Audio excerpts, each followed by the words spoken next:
My mic is muted. Now it's not muted.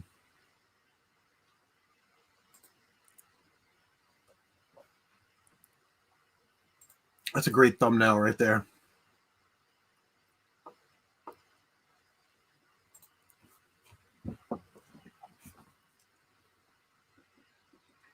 Give 1 second, okay? Give me a minute.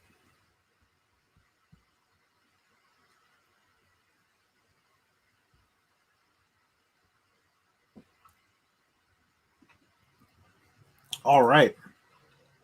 We are hanging out, hanging and banging. See if anybody jumps in. If not, this will be a short live stream.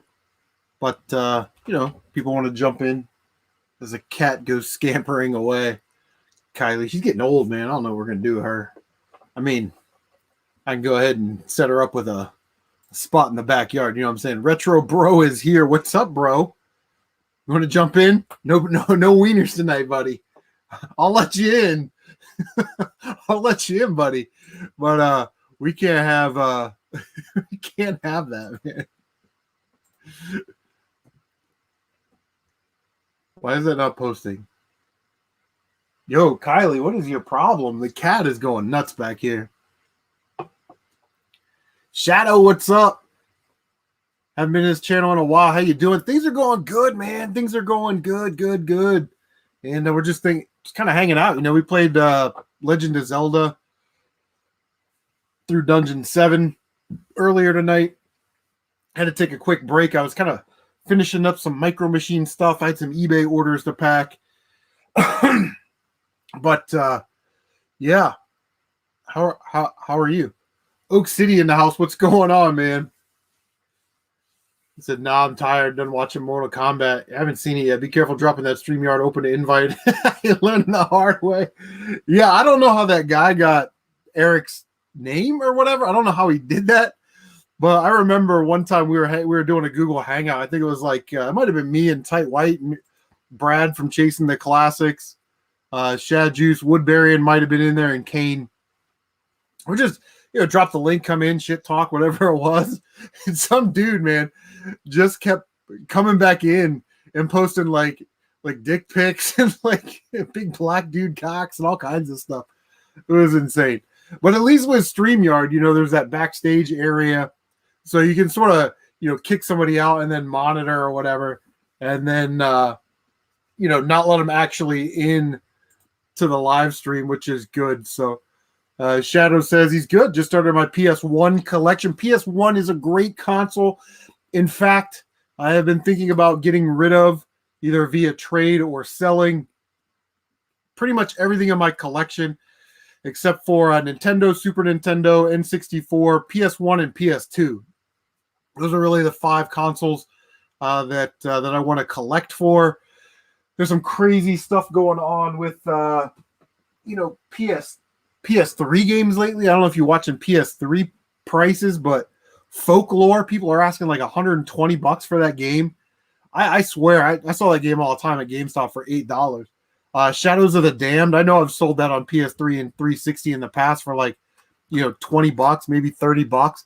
Now it's going for like $100. So yeah, but I do love PS1. And let me slide over here, and I'll show you, hopefully, if I can find them, some of the awesome PlayStation 1 games that I want to play next. Let me get this out of the way. There it is. Stampede Gaming in the house. What's up? So the 2 PS1 games, Shadow, that I want to play next. Pick this up. It is Dragon Valor. I started to play it. I played through like the tutorial. And it just looks really badass. So it's more of an action-y type RPG. And then I picked this one up at Brian's Video Trader. And I'd never seen it before. Hoshigami. It's an Atlas title. Probably a really in-depth RPG, but it's in this big case. It's only 1 disc. So those are some PS1 games that I want to play coming up. Stampede Gaming, we got to Dungeon 7. That we kind of got tired of it. Nintendo is in the house. What's up? Shadow says they got Final Fantasy Chronicles, which came with Final Fantasy IV Chrono Trigger, Miss Pac-Man, Maze Madness, WCW Thunder, and SpongeBob. Do not sleep on Miss Pac-Man Maze Madness. It's actually a really fun game. I have it on the Nintendo 64. And I started to play it for a little bit. It's really, really good. It's kind of a Pac-Man game, but it's kind of set up like a board game where there's like puzzles and kind of platforming that you have to do. Like I said, it's actually really, really fun. So we got Matt from Oak City Gamers in the backstage area. I hope he does not flash his wiener or his butthole, because we do not want to turn this into a retro bro stream. Dude, Cyrus's face was absolutely hilarious. He had that look on his face like this. He was like intrigued by penis, but he was also confused and didn't know what to say or do. It was absolutely amazing. Dude, there he is. No. The look No. Because Cyrus, and I love Cyrus, but I love his channel. I shouldn't say I love him because I don't know him that well. Like, we never talk, but he's sort of kind of serious all the time. You know what I mean? Like, so when he saw that, he was like, like he didn't know what to do. It was hilarious. Geeks with Cash. Nick is in the house. Nick, I tell you what, brother. I'm gonna be honest. So, I don't know if you guys saw, I made a video today. It was a video response to Roaming Dan, who put out a tag challenge type video about NES games that you had in your collection or your retro gaming collection or whatever it was. So I just started I downloaded Shotcut, and that was the first time that I actually put like gameplay footage, in the little corner. It took me forever, and I got pissed with it, and I almost gave up, but I was like more than halfway done with the video, so I was like, we'll keep going. Nick has these like brilliantly edited videos with like all these transitions and like voiceover. I'm like, dude, I don't know how you guys do it. It's just unless you're just so familiar with the software, you know what I mean, that it's easy for you. What's up, Retro Heck? We were talking about you earlier. We're gonna play Next Machina on our next live stream. What's up, Hector? Maybe tomorrow afternoon or tomorrow night we'll pop that in and play it. I started to play it, played through a couple of levels. It's pretty badass. But Matt, how are things in Oak City Town? Pretty good once I can get my LAN cable plugged into the back of my computer. Can you hear me? Yes. Okay, well, it's about to get a lot better. When this thing hits 88 miles, I'll tell you. Yeah. It's happening. There it is. Boom. Yes, I'm here. Everything is good here in Oak City. How is things in CM Retroland? Good. Listen, man. I'm a Micro Machines guy, but Jazzware and so Hasbro licensed out Micro Machines to Jazzwares and a company called Wicked Cool Toys. Okay, and if you watch the 2020 New York Toy Expo or Toy Fair or whatever it is on YouTube, man, they're like super excited. They have this whole thing set up. They're talking about chase cars and all the things that Micro Machines great in the past. But their website, dude, like sucks ass. Like, they don't tell you release dates for anything. They don't tell you, where you can. I don't need you to list every Walmart in Ohio, but just like 50 states, put Ohio, put Walmart, Meijer, Target, blind bags at, GameStop. I just found this past week the Series 2 blind bags at a gas station called Sheetz. Never even heard of it. Never even been in one. SHEETZ. Oh my God. Sheetz is well, I think they came out of Ohio, or I don't know, Indiana, but I know we have them down here. They are amazing. You can get lunch, you can get Pokemon cards, you can get blind bags. You can get blind bags. You can get what's the other thing I bought? I bought a freaking an Xbox card and a PlayStation card there. So yeah. I mean, you can get anything at Sheetz almost. It's great. So we in the States, right? So these Series 2 blind bags, we just started to be able to find them like 2 or 3 weeks ago, right? But now I've been told that GameStop already has Series 3 blind bags. I'm like, well, wait a minute. You know what I mean? Like they just sort of release. They're like my YouTube channel. They won't release anything for a month, and then all of a sudden in one weekend they just dump a lot of content. You know what I mean? And the fact that we got Series 1, Series 2, World Packs and Starter Packs. We didn't get Series 3, but the rest of the world did. Not that anybody over here really cares because they're just reskins of cars that we already had, and they're not licensed cars. But it's still like you're completely neglecting the market, which is shitty. So I think that's normal amongst many businesses nowadays, Chris. I really do. I think honestly that's part of the problem with like retailing and things in general. Just watching YouTube, just the short videos that people have been putting out, and there's this weird thing that's happening where people will say stuff and want stuff, and no one will respond to that. And it happens on Twitter, it happens everywhere. I agree. I'd love to see more of the micro machines that you've been getting because you've been on this fever kick. I just got like my tax money, took forever. And I'm out there buying a couple blind packs. I mean, like I said, I've been looking through all my old junk. I got that one. That's going for you. That's one for you right there. Oh, is that hair? Look, it's got an OCG hair. It's got to come with the hair. Can you autograph the hair? No. That's cool, man. That's one of the deluxe ones. A vintage. That is so sweet. Dude, it's gonna go straight to you when I appreciate it. My package together for you because I love this freaking thing that you sent me. Good. I'm not gonna talk about it. I did a video on. I'm gonna put it into probably something. Yeah, yeah. I got to finish the flea market, and that's got. Oh yeah. I hope it wasn't too much trouble. No, I just get in the car and supernatural for me. Little surface cleaning, and would you have to adjust the spring on the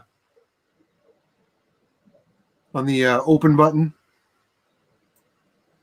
Yeah, I took here actually right here. A secondhand toy dealer. Oh, yeah, look at that, baby. That is sexy. There's the bag. They cleaned the bag up. Looks really, really nice.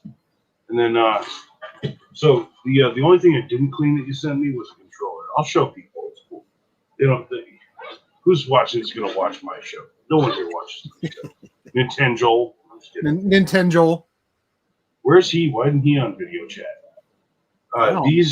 This and this I actually got like 2 years ago. So I've been holding on to them, and I wanted to marry it with the actual console. Now there's the bag, got the console. Oh yeah, it's just amazing. I cleaned it, and I tell you, man, the magic eraser, it does a lot. Actually, I've got Mormon magic erasers over here. It's kind of cool. Yeah. Yeah, they come from the Church of Jesus Christ of Latter-day Saints for real. So, yeah. Yeah, it's great that it's in that. It's great that it's in that bag because it almost like takes you back to that time when people would put video game consoles in their bags. You know what I mean? And go over to their buddy's house or whatever. Throw away the box and get a travel bag. I think I've got a 360 one.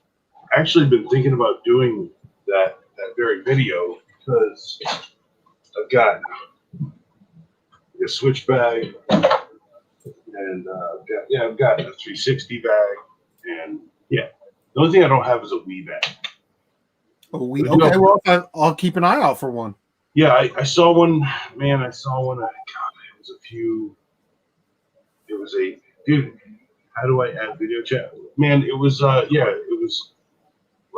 was it Woodbury was on his phone. Download the app. Hey, you just click on the link there, Nintendo. Yeah. ADM Chaos, what's up? He says, well, time to get drunk and chill. Yes, it is. Oh, drunk and chill. Oh.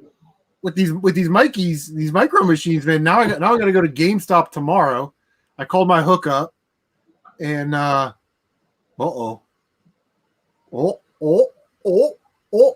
And I'm going to go get a box tomorrow of Series 3 blind bags because I like them.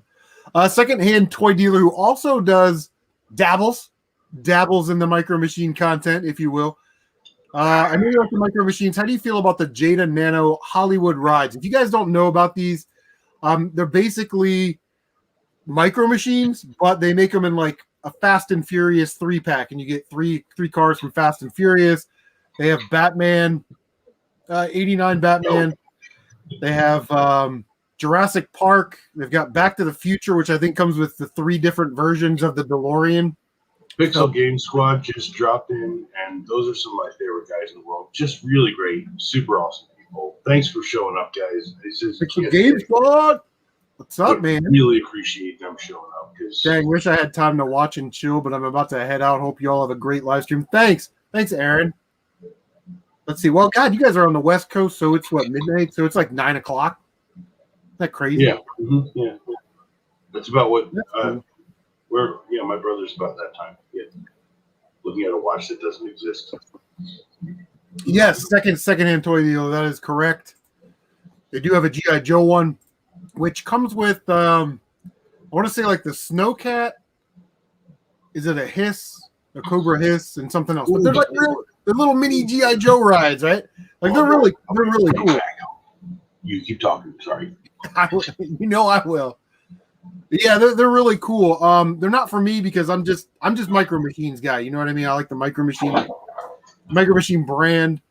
So that's sort of my thing. But yeah, those nanos are really cool. And I almost got the Jurassic Park one and the 89 Batman ones, just general nostalgia. But I was like, man, I'm not gonna open these.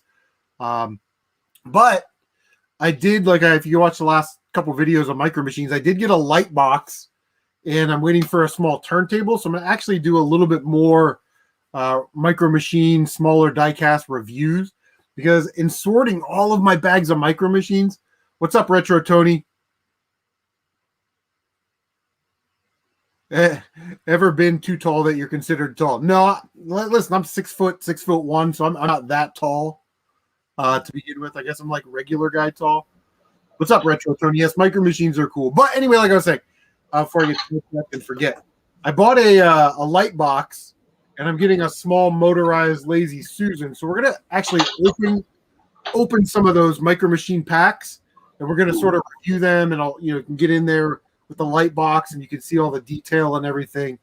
And so it's going to be a part of the channel going forward. And I'm suspecting that I could probably use it for action figures and Lego sets. Oh, Nintendo was here, but then he left. So I would definitely watch those vids. I actually have a Lazy Susan right now. He's got Mario spin on it, and I gotta say that is probably one of the better things I got for Christmas from an ex-girlfriend ever. Yeah, yeah, they're definitely sweet.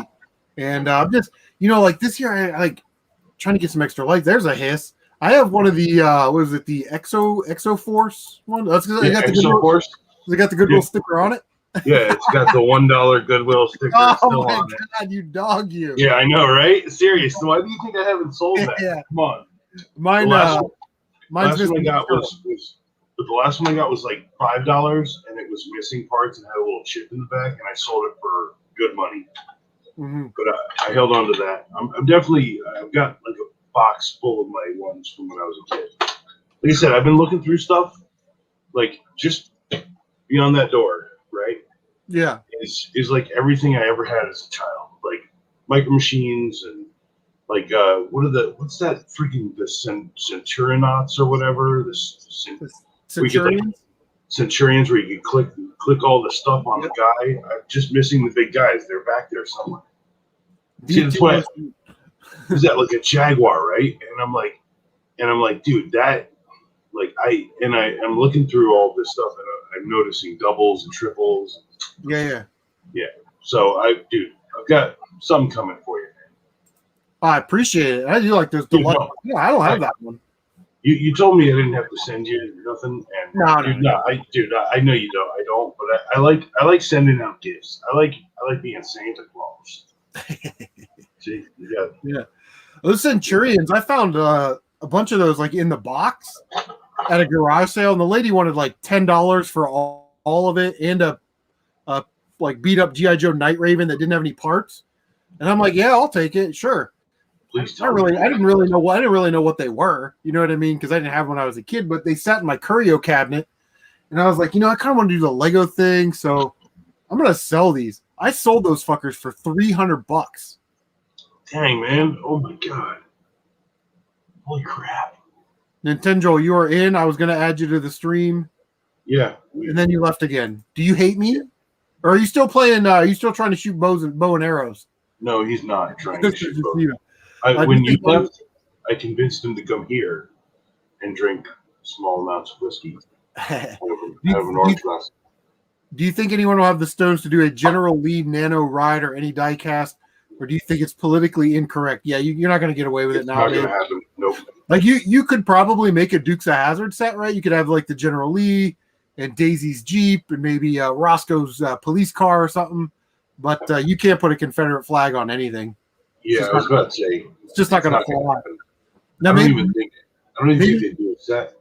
Yeah, maybe they could if they took the flag off and just had the General Lee on there. That would probably be okay. There he is. I don't even think. Holy shit! Oh! All right, now I'm going to kick you out. Can you guys hear me? Bye. No, we can't. We cannot hear you at all. Okay, good. There's been no hearing of you. Oh, God. We actually can't see that you're wearing a T-shirt with a cloak on it. Cloak. Video game lover 58 in the house. What's up, VGL? I need to catch up on VGL's content, man. Oh, 58. Adam KS, what do I think about democracy? Democracy is amazing. It's just not working here. So, well, no, democracy is amazing if people can agree on stuff. That's the problem. Well, if we could keep our politicians corrupt and uncorrupt and put term limits on them. I mean, these guys on both sides, regardless of whatever side you're on, they've been elected for 40, 50 years, and now they're talking about they have the answer to change things. Well, why didn't you do that? 40 freaking years ago, like. Yeah, right. You want to punch them, because they're so idiots.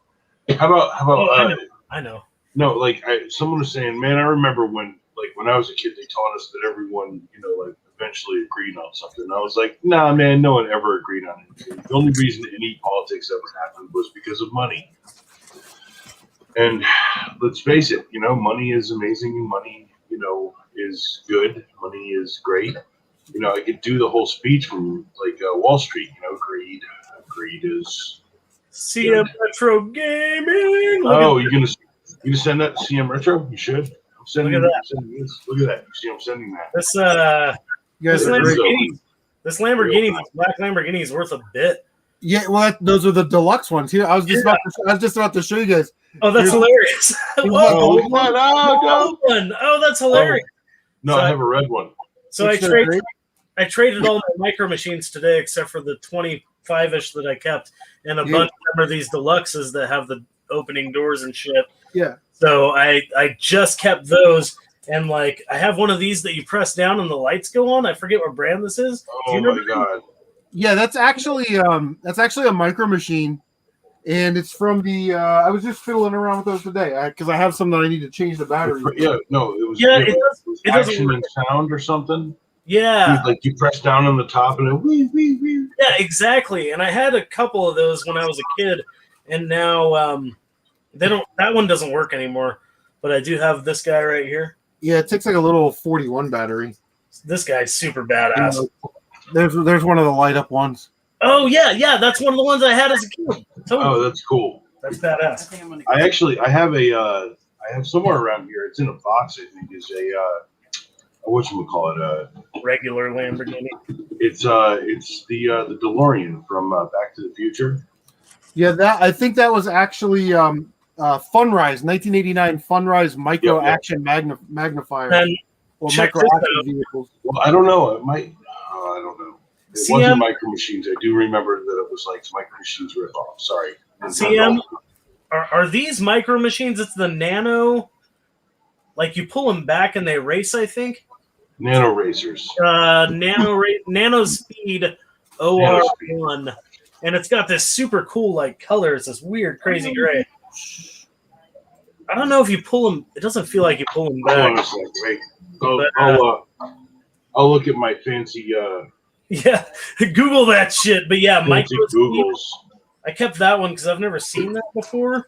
And then I kept the fucking Ring Raider, which I had forgotten about for. What's it called again, Joel? What was that? What's it called again? Speed, Nano Speed. If you guys ever see this one out here, make sure you pick it up. This is the Lamborghini Countach. It's got a pink windshield and it's lime green. This one actually came in a set that was it was like a watch, and it the car shot out. Somebody was asking $100 just for that one Countach. Holy shit, that's crazy. There's another one. Nano Spin Masters. Yeah, they were made by Spin Masters. They're okay. They're like a ripoff. They aren't a ripoff. They're what do you call it? Kinetic drive. Oh shit! Look at that secondhand toy dealer. I have a lime green Lamborghini with a hot pink windshield. Holy shit, dude!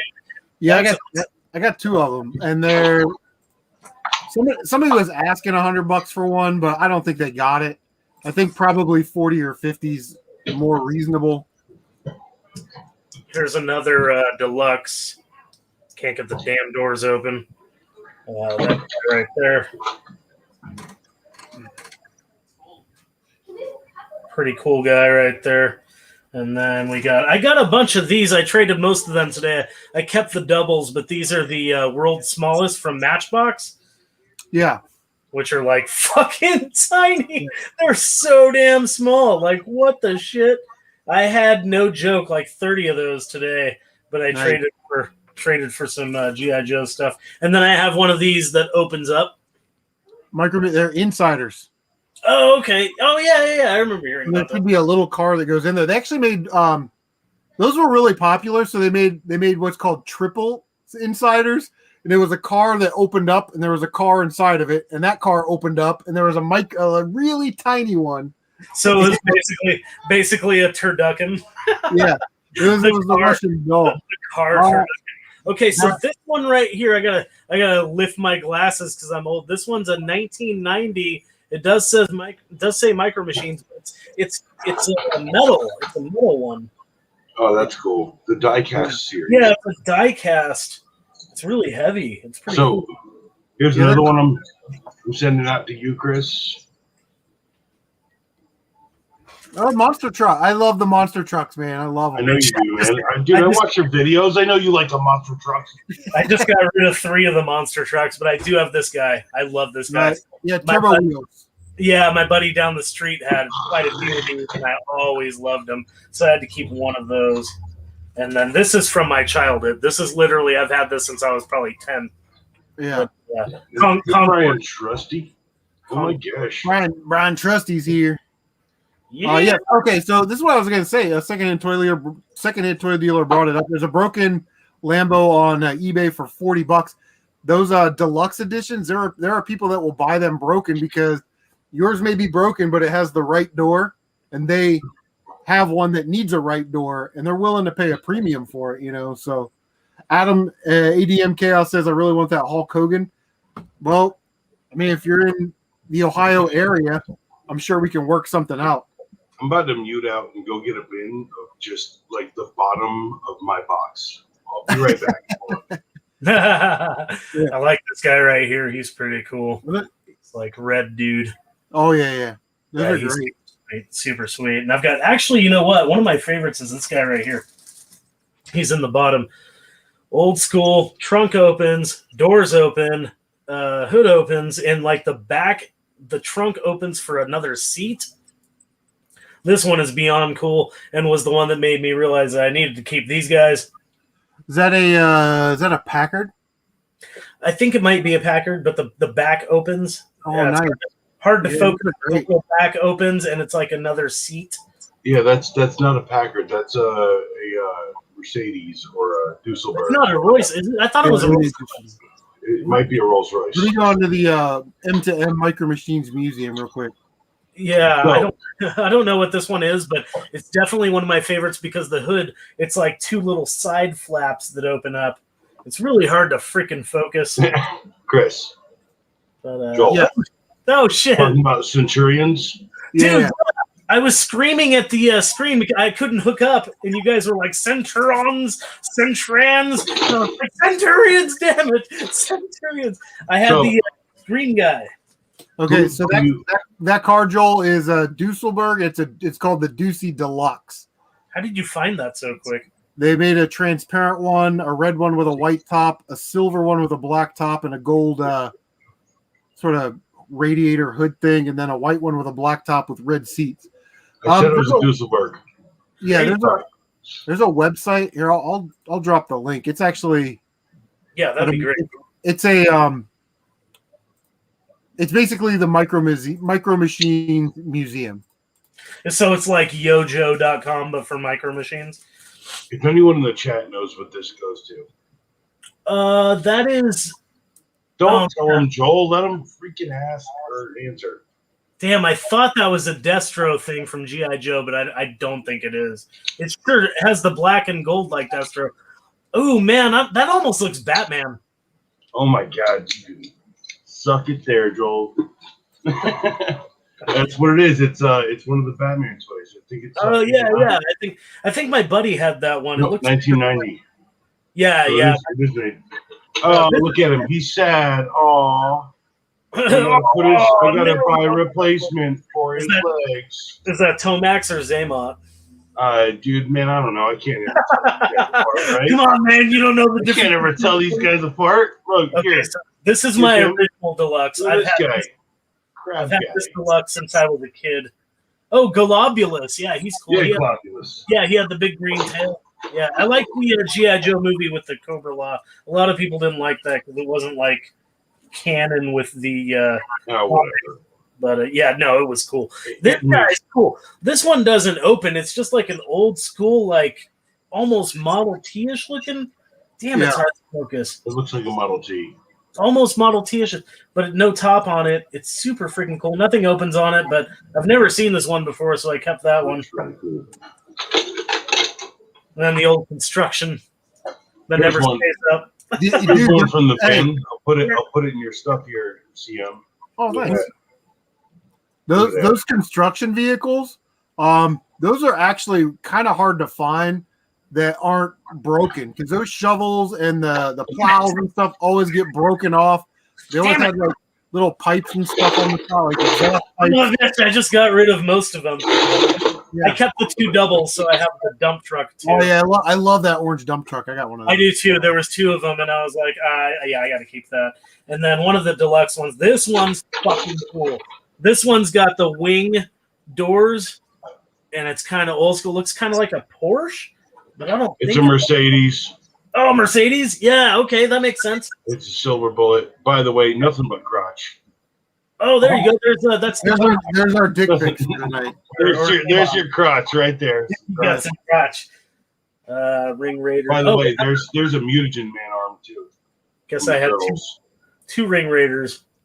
But Ring Raiders, yeah, buddy. Oh, yeah, Ring Raiders! I love those things. They never remember fingers. It's so funny. I had completely forgotten about these, and I mean completely forgotten about these. I went and bought some retro toys from this dude a couple towns over like a year ago, and inside that one of the bins of toys was a ring, and all it said on the side was Skull Squadron. And I was like, Skull Squadron, why does that sound so familiar? And me and the dude started talking back and forth, and he was like, fucking Ring Raiders, dude. And ever since, I'm kind of on a quest to get a couple Ring Raiders. They're awesome. Now, this one's cool as shit, dude. It's like a Blue Angel. Yeah. Yeah, super cool. Oh, no, Ring Raiders, I think Ring Raiders almost was copying the popularity of the Blue Angels. Yeah. At the time, so. Does it make a noise? Does this make any noise? It still has batteries from 1990.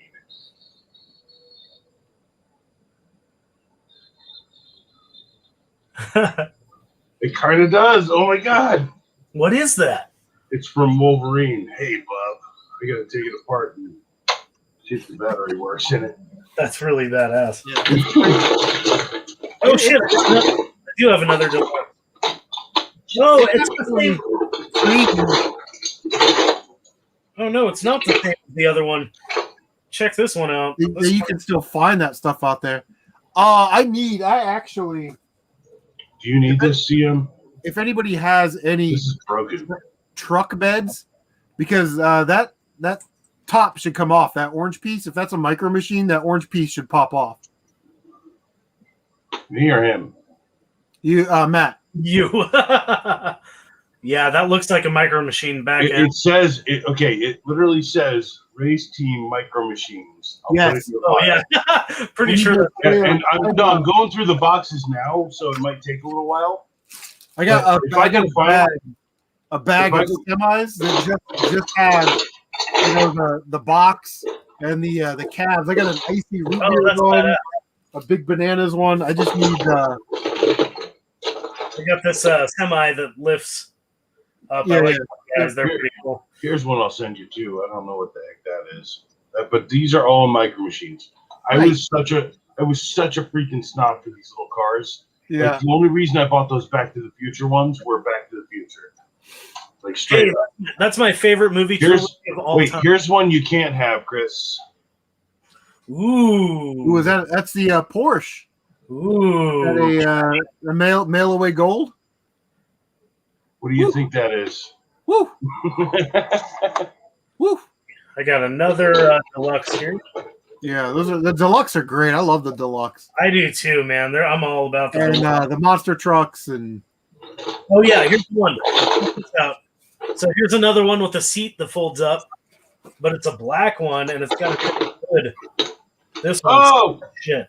Oh! I'm sorry. I'm freaking out, dude. I'm sorry. I just found this in my freaking toy bin. Oh shit, Luke Skywalker! That's my Luke from when I was a kid, man. Holy crap. That's totally my Luke. He's all worn out. He's floppity. That's the Empire Strikes Back one, I think. these ones are great. How old I am, yes. Oh, These are you finding ones? yeah. Oh, These, yeah, I remember that. I will shut up. You talk. they're called private eyes, and there's a I little totally there's a remember little that. hole on You the look top. through the window, And yeah. if you look in there, Oh shit, you almost got it for a second there. You almost got it. I can kind of see in there. That's crazy. see a little family going on a vacation. I think the last kind of unusual one I have that I kept was this tugboat. Super freaking cool. Yeah, those are great. Yeah. But mostly the deluxe. I got rid of, I don't know if I probably made a mistake, but I got rid of some construction ones and I got rid of some train ones. I had some good micro train ones, and the dude, he gave me such a good deal though. I literally got two, I'll even fucking show you guys. I got 2 GI Joes. I have another GI Joe coming, 2 Battle Beast weapons that are hard to find, and he gave me $30 cash. And I mean, I bought those micro machines for $20. So yeah, no matter what, it was like a huge fucking win. So here's the only construction equipment one that I've kept from when I was a youth. Now, if you take and you push the micro machine out, yeah. What are those called? Oh, and I have it's that one. That's cool. It's red. It's like a red. I have another one in here.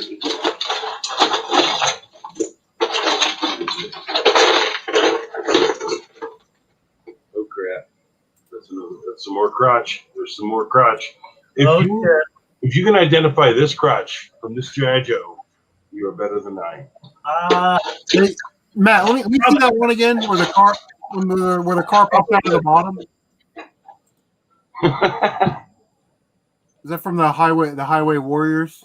Dude, I almost want to say that's Deep Six. I almost want to say that's It's not Deep Six, because Deep Six, my Deep Six is a solid piece of plastic with a movable head under a desk, a glass Yeah, but dome. there were different versions of Deep Six. I know, but the one from my youth was like, the solid and with the he came with the shark. Yeah. I don't think it's that one. He might be a later Deep Six, but I could be wrong. There's not many gray GI Joes. I think of Dial Tone, and there's the driver. What's that? Oh, I didn't show you guys. Oh dang! Look at that. Look at that CM Retro. You're getting a whole truck. Oh shit! Dang on the wang. You like the semi. My dad drove a semi truck for 20-something years, 28 years. My cousin did that for like most of his life until he got his diesel license. Check this God, one.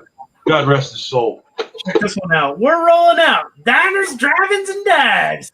It's a red Corvette with black flames on it. I'm pretty sure Guy Fieri drives this. Nice.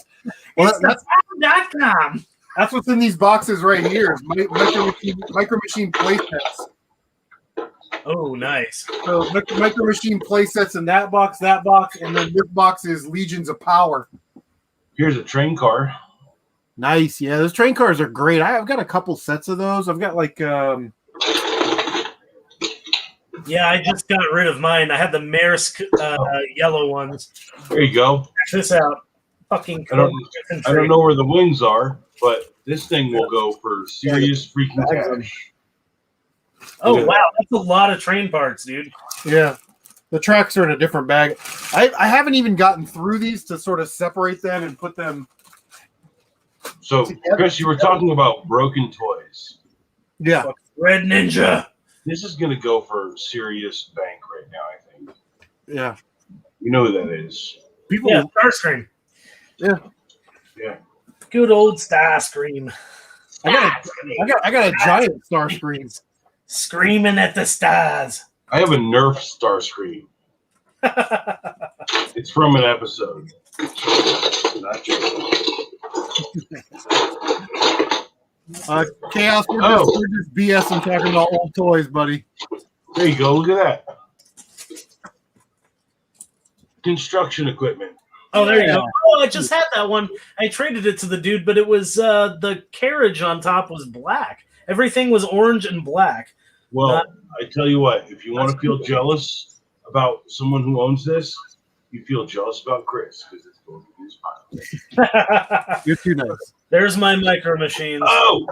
But Chris, if there's ever anything you want in here, I'm not really attached to these. I just kept some cool ones. So, I mean, if there's anything you're after, let me know, man. I'm always up for trades for games or toys, Joe's, whatever. I'm sorry I have to make this joke. This is a bathtub Donatello. I have no legs. I have no legs. I have no legs. Actually, if you guys like Nick does live streams and video game stuff, but he also does like figures and unboxings and reviews over at Geeks for Cash. Is that Firefly and Sea Viper? Is that the Lieutenant Dan version of Turtles? You ain't got no legs, Lieutenant Dan.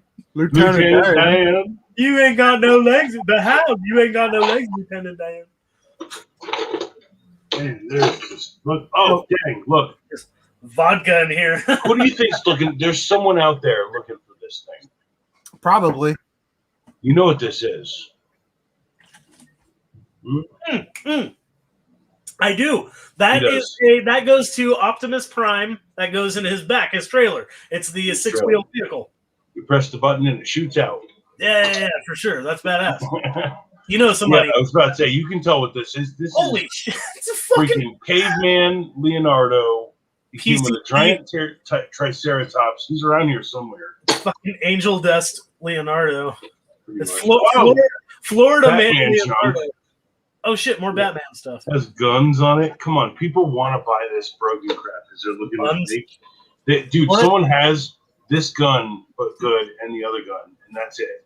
The thing is, honestly, those guys are at that age right now where they're in their 30s, you know, and they got disposable incomes. They're trying to buy their childhood back, and maybe they went in mom's attic and they found some of their Batman toys, but it's missing that chest piece, or it's missing.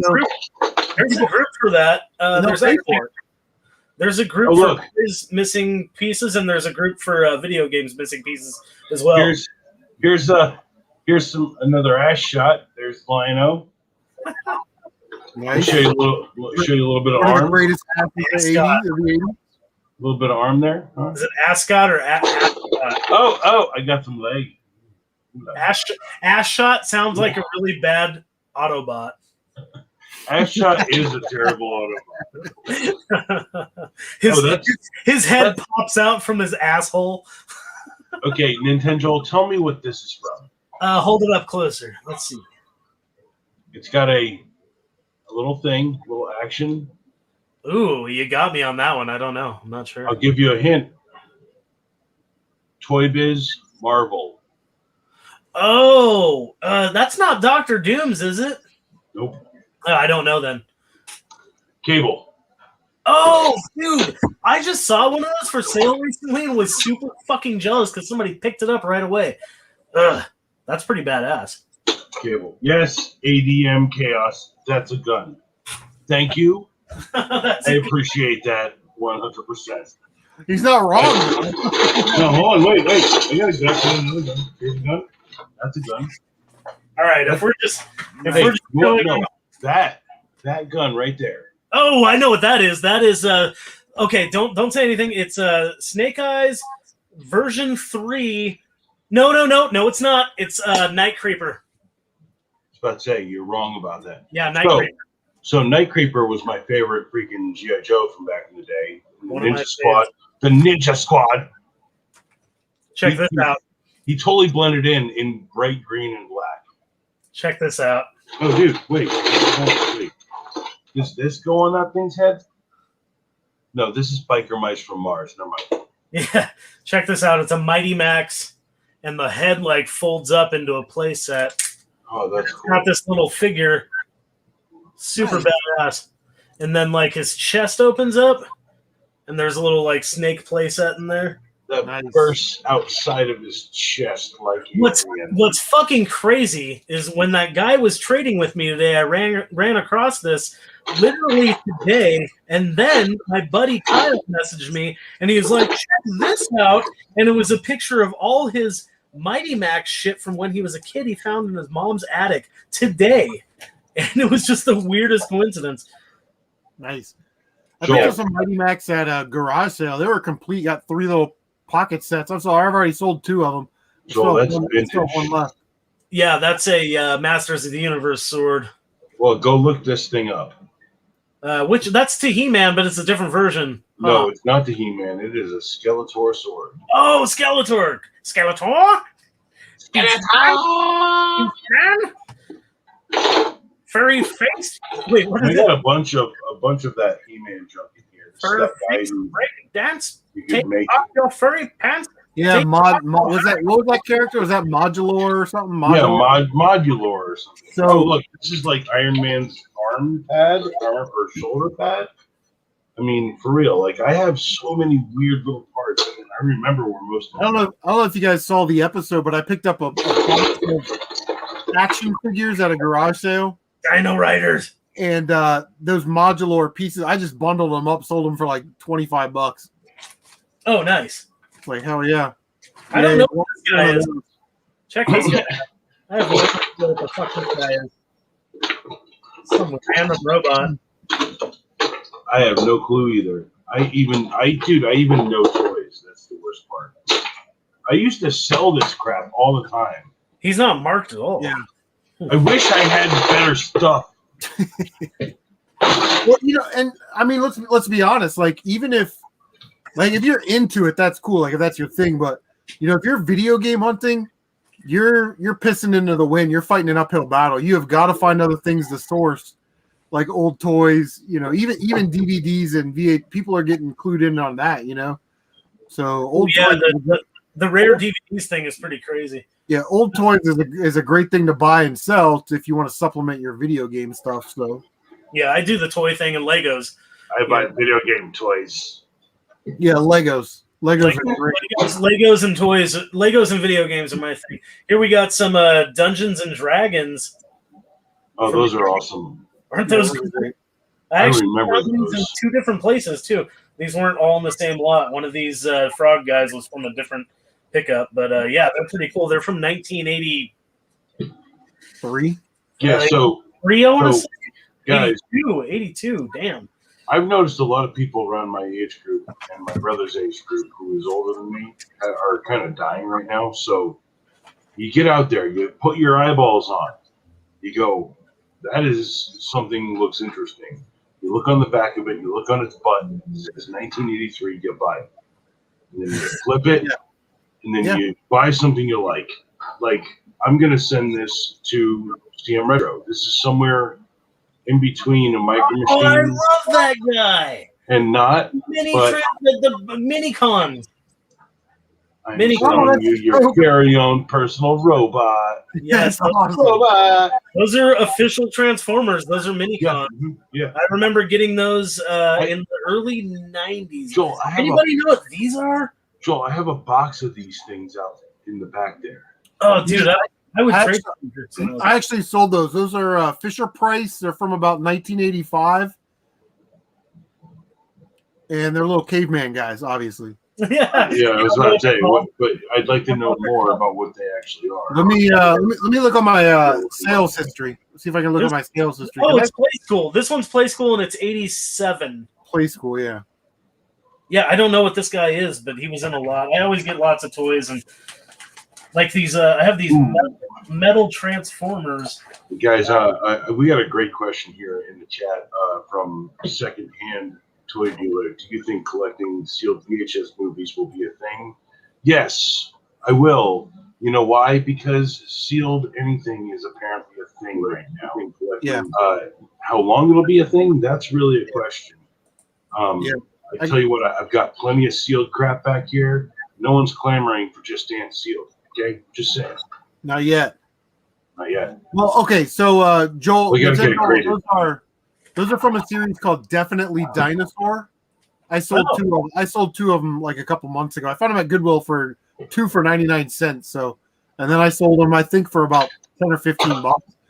But listen, Secondhand Toy Dealer, do you think collecting sealed VHS movies will be a thing? If they can find a way to grade sealed VHS tapes, I guarantee you that'll be a thing. They would. If they figure out a way to do it, they would. I got these like crazy metal Transformers. Check out this Predacon.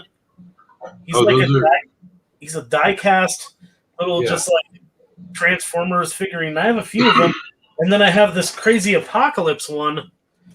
This is and his torso rotates, but it's an Apocalypse like. This looks weird as hell. Dude, and that guy thing. Why did I look up Definitely Dinosaur? This looks so weird. Google doesn't know what to think of you. About to go down a rabbit hole. Well, I mean, yeah, like Secondhand Toy Dealer. I mean, if they can find, there's always going to be a collector's market for it. If they can grade it, you get all these crazy investors coming into it, thinking that if they hold on to a sealed copy of Raiders of the Lost Ark, graded 9.8 for another 10 or 15 years, they're going to make hundreds of thousands of dollars. Hey, let them buy it. I'll sell them mine. And I'd venture to say that people like to think that things that they think are rare are not as rare as they think.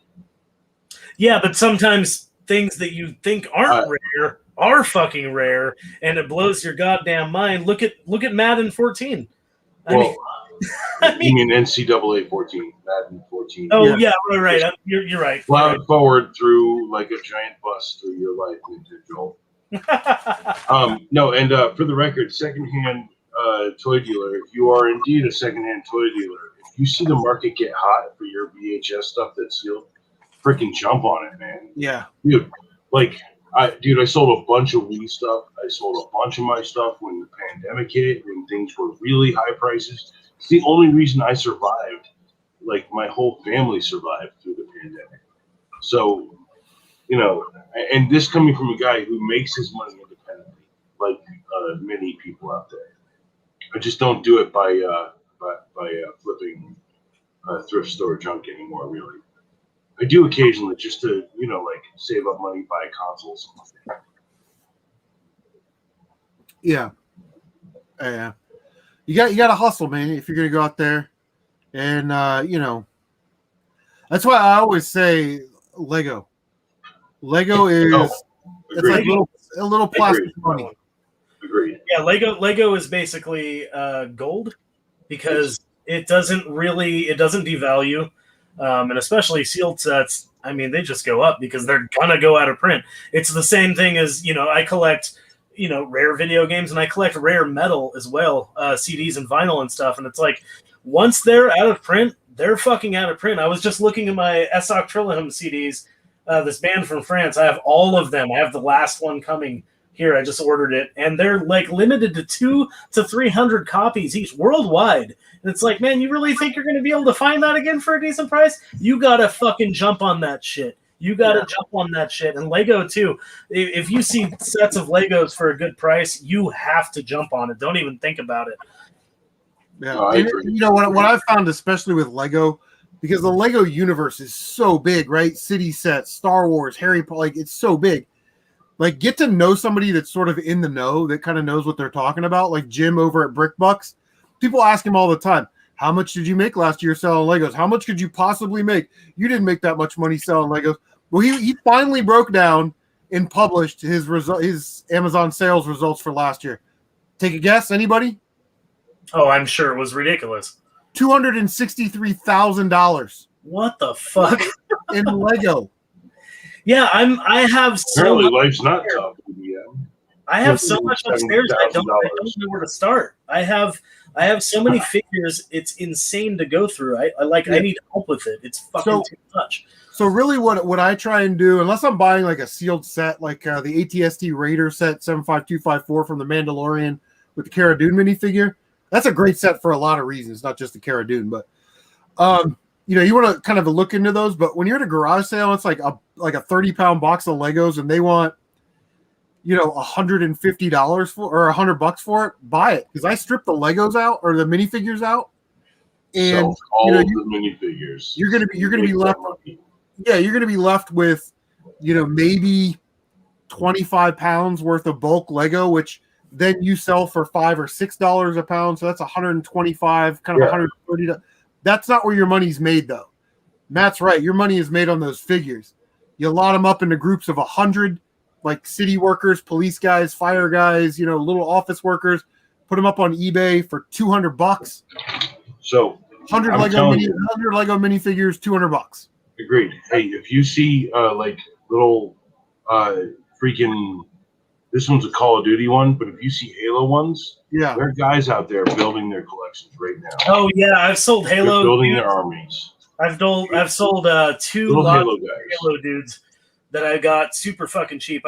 Usually I get Halo dudes in my lots of Legos, and I put them all together, and I ended up with 2 huge lots, and I sold them for decent amounts of money. Those clear, like the clear blue ones or like the clear red ones, those go for decent amounts.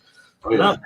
Well, and I was about to say the figures themselves. Like, I have one right here on my desk. I know this guy. I think he's like a $10 one. It's a black EVA Spartan. I think he's like $10. Yeah. And I got here's that's a black Recon. Because I have the whole black squad sitting here.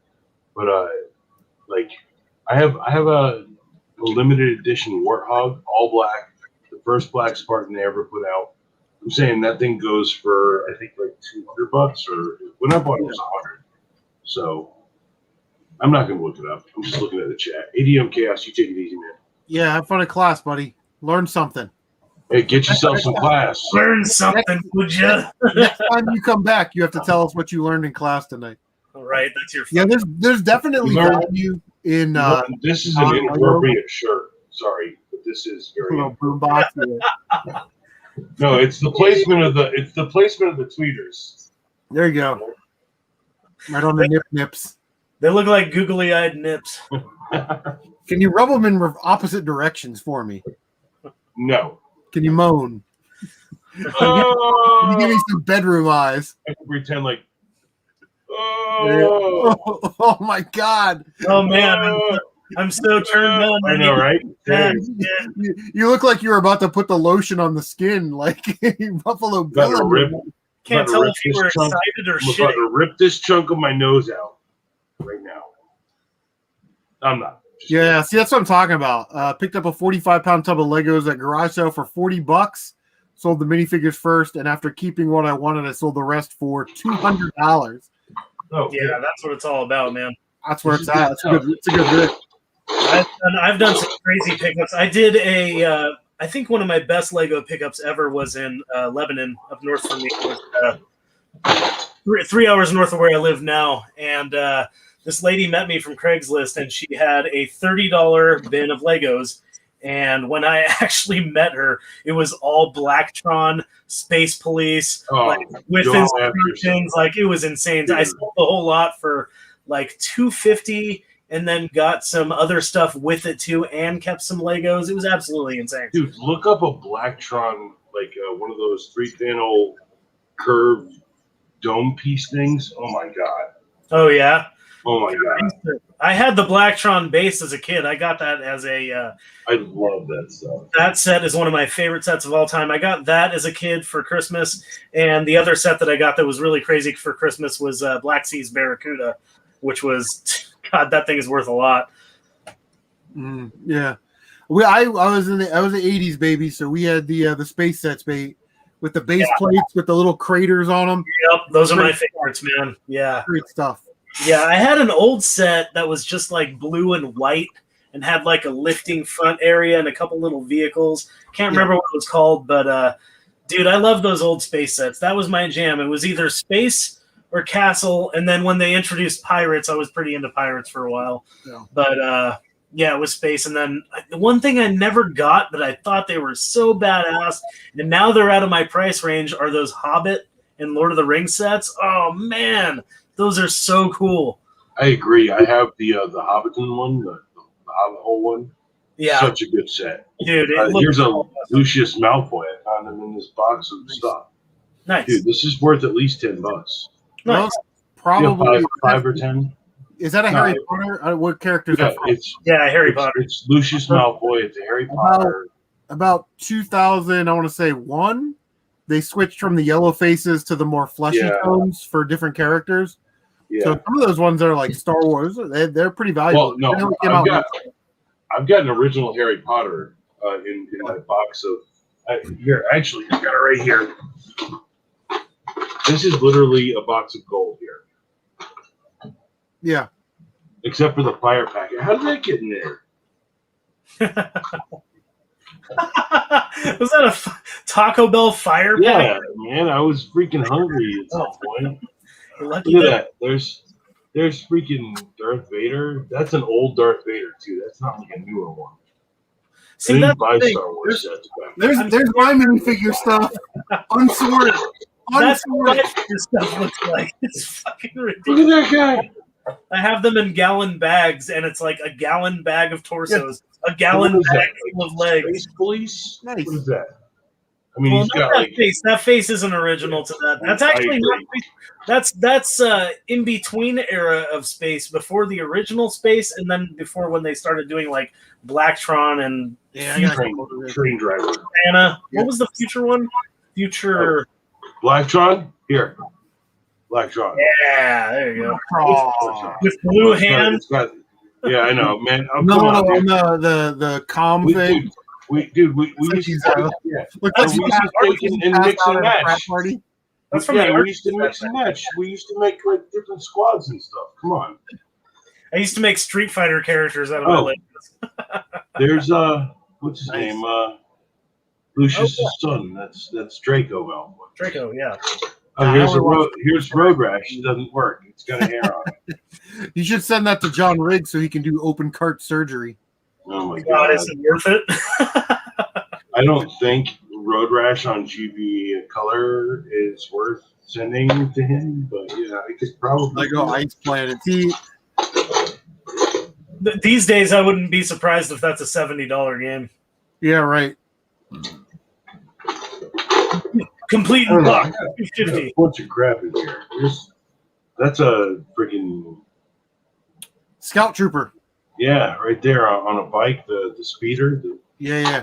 The next time I get a box of Legos, I'm gonna build a speeder bike. Blacktron generation. Yeah, second Blacktron generation right there. That's cool.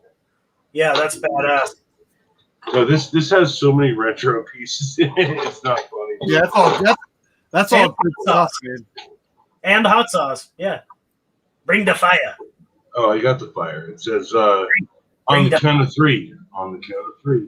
1, 2, 3. We'll just wait. Some vodka. Whoa, what happened? Why am I pulsating out of a dot? Are we drinking vodka on 3?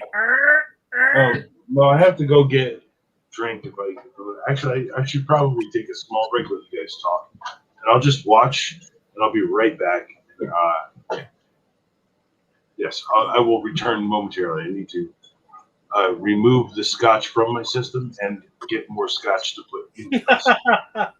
you need to expel and re-up. I'll be back because I need more beer. Yeah, see, that's me and Chris. Okay, Nintendo, you get to do. It's your show for 5 seconds. Go. Oh, Jesus Christ! What am I supposed to do? And I need more whiskey. Here's the problem: is I'm out of whiskey. I got this bottle of vodka. No. You drink the vodka, and then we'll be back with whiskey. Okay. Then you can go get whiskey, and then drink water. All right. No. Yeah, you're right. You're right. I don't have a shot glass, so we're gonna just take a shot like this. And I don't really have these wonderful people. Oh, wait, I do have a chaser. Arr. You spit as a chaser. Be a fucking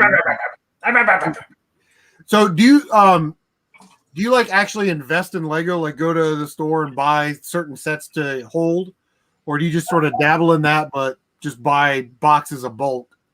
Both. I've only dabbled in the new sets, but usually I just buy bulk.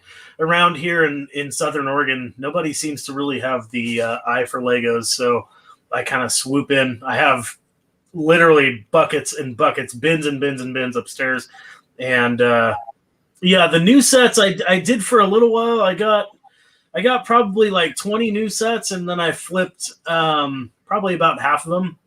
Nice. What sets do you like to buy and flip? Star Wars. I did a couple of those Overwatch ones, which were pretty good. And then Harry Potter.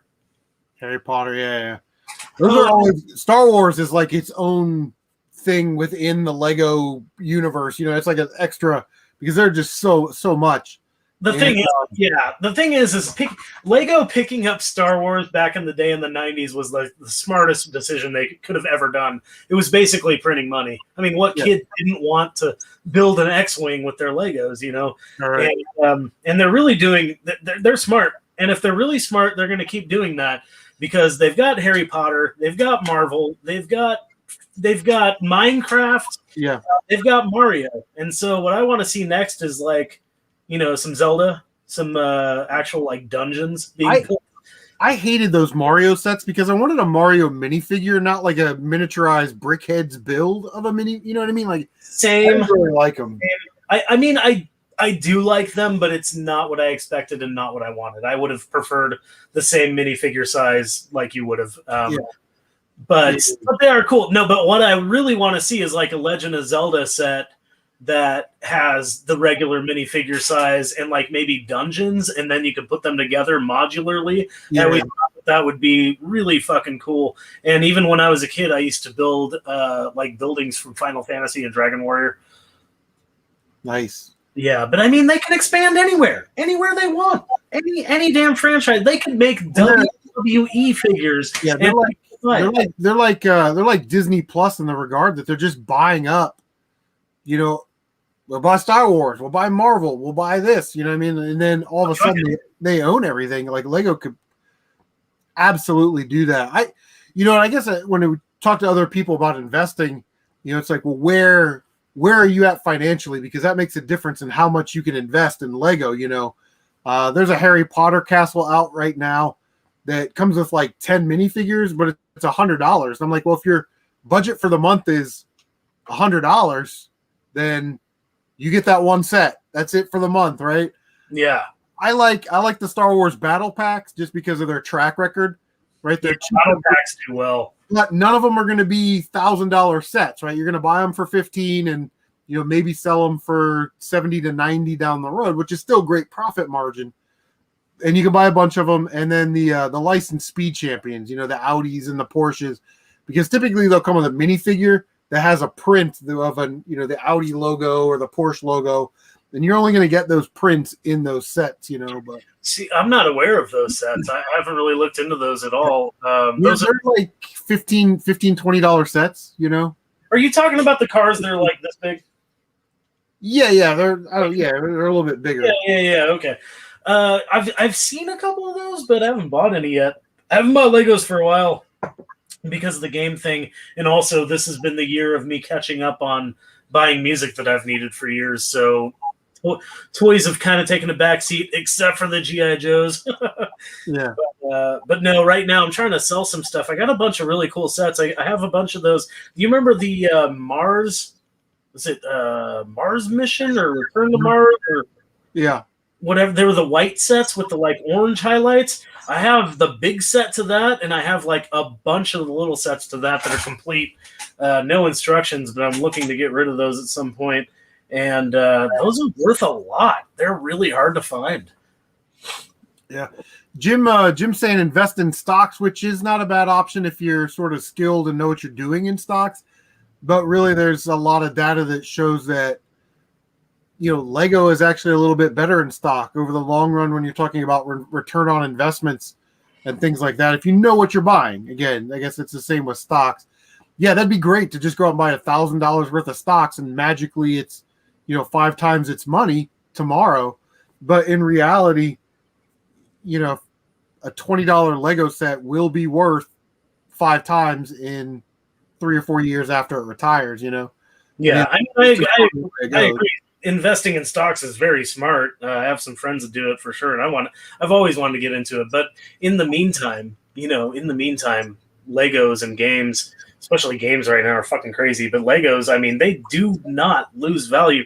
We've had decades of data, literally decades and decades of data for Legos, and they're not going anywhere. In fact, if anything, they're just rising because of all the licenses they grab. It was smart. It was smart. You got Marvel and Harry Potter and Minecraft and fucking Star Wars and what else?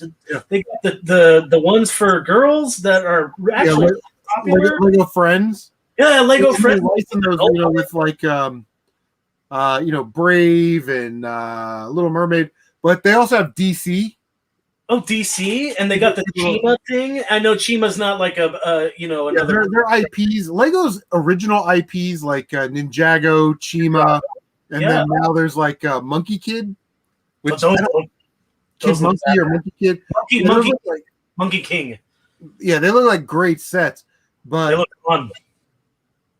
For some reason, like the Chima sets and the Ninjago sets, unless you're getting like the bigger sets. The base sets don't really resell that well. They're good sets. They just don't hold the value of the lights stuff. Yeah, it really is about, the Star Wars and the superhero markets because, Lego City's great. And they try and do a lot of things like the modular stuff, Those are the architecture stuff, the design stuff. And those are great. But that's really a very niche audience. I don't know anybody. I don't think I've ever bought a box of Legos from somebody and there wasn't Star Wars in there. True. Everybody buys a Star Wars set. Yeah, or Harry Potter. When I go to a garage sale and I buy that box of Legos and I see all those Star Wars stuff, I know that there's some kid about 10 years from now that's going to want to buy his childhood back, and he's going to remember that he had the Ultimate Collector Series X-Wing or the AT-ST Raider set, and he would be more than willing to pay top dollar to have me ship it to him so he can relive those memories, man.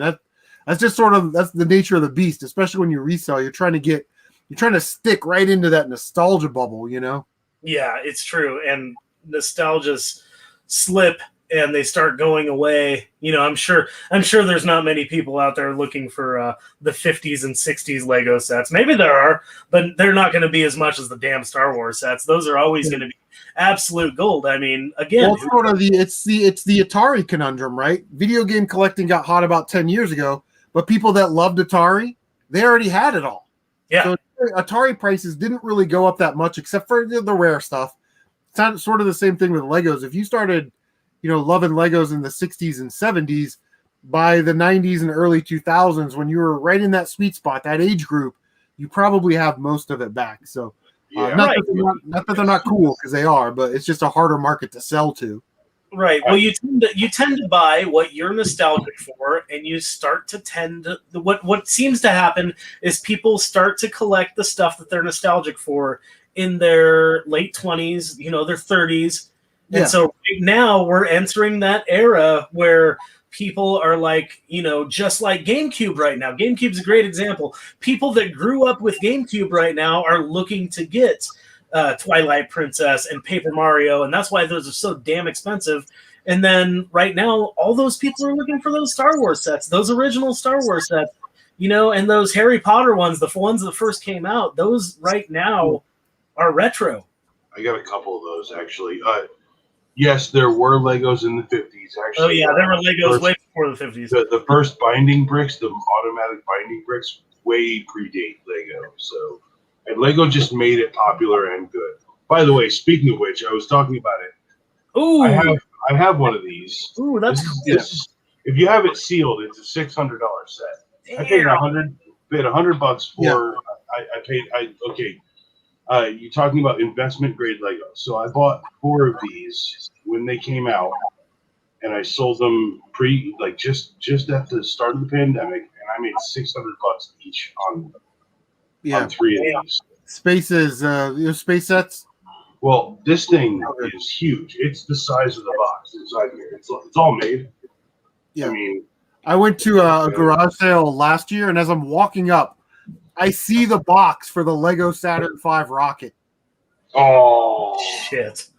I missed out on that too. This guy was like, I don't know, 30 feet in front of me, and he's like, "How much do you want for this Lego set?" She's like, "I don't know, just give me $5." Whoa, God! Oh, is this the time where you're a dick and you're like, "Ma'am, I'll be more than happy to give you 50." Right? You know what I mean, like. There's been times where I've thought that too. Should I just be the dick? I remember one time going to this garage sale, and usually I'm that guy that's like there first. But I remember this one time going to a garage sale, walking up, and this guy's walking away, like literally closing the deal with a big box full of NES games, system, the fucking guns, everything, and he was paid like $40. And I was like, fuck. I just want to be like, dude, I will give you $100 for that, but I didn't want to be that asshole. By the way, that guy knows what he's buying. If he's of course. Price. Two, if CM Retro and Nintendo, if you're ever in that situation, just be like, I got a $10 bill or a 20. I don't really need change. Just you're selling your stuff. Here's $20. I mean, I'm pretty sure there's more than $20 in this. I've done that before, or like I've like, how much do you want for this? For games, Nintendo and games, and GameCube and games. I don't know. This happened last year. I said, "You got any old Nintendo stuff?" And she was like, "Well, my husband will be home in a couple of minutes." He got home, brought out a Nintendo 64, a Nintendo, and a GameCube with games, a Wavebird. I said, "How much do you want for all this stuff?" She was like, "Well, we put it out last year for $25 and nobody wanted it." I said, "Well," and her kid was doing like a go to her church camp or something thing. So I was like, "Well, I'll be more than happy to give you $25 for that, and then I'll give her another $40 for her church camp." And they were like over the moon. You know what I mean? Like, and I'd like to point out, Gnome, if you want to go and check out more about Lego, there are a bunch of really good documentaries out there. I was going to mention that too. That animated one. There's an animated one. There's also one that was like produced out of the country where they talked about all the stats and stuff.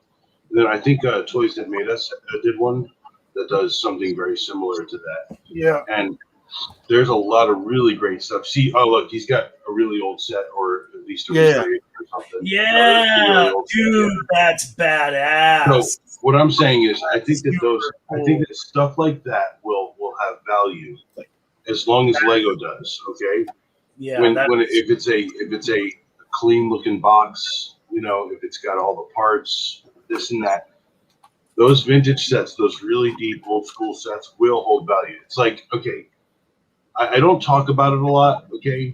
And I know we're here talking about games and toys and stuff, but I have an heirloom collection of glassware from the Depression. Ooh. Okay? And Depression glass. Yeah, see, CM Retro is a flipper. He knows what I'm talking about. Yeah, my girlfriend does that stuff, actually.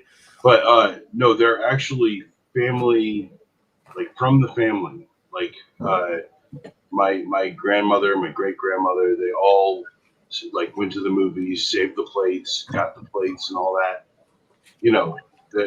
They experience the whole thing. And I'm concerned because I know what the value of the collection is, but I'm also concerned that like it needs a place where it needs like it can educate and like tell people like a story, And so I think that's something I'm searching for personally for that collection, to be able to put my family name on it and be like, this is that collection, and then people can be educated by it and stuff like that.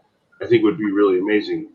I wish that the Depression era glass was a more mainstream thing in some ways, because there's a lot of it out there in thrift stores. And when I was doing a lot of like flipping and stuff, I was doing Depression era glass, and I was even doing I'd list it as 70s knockoff Depression glass, right?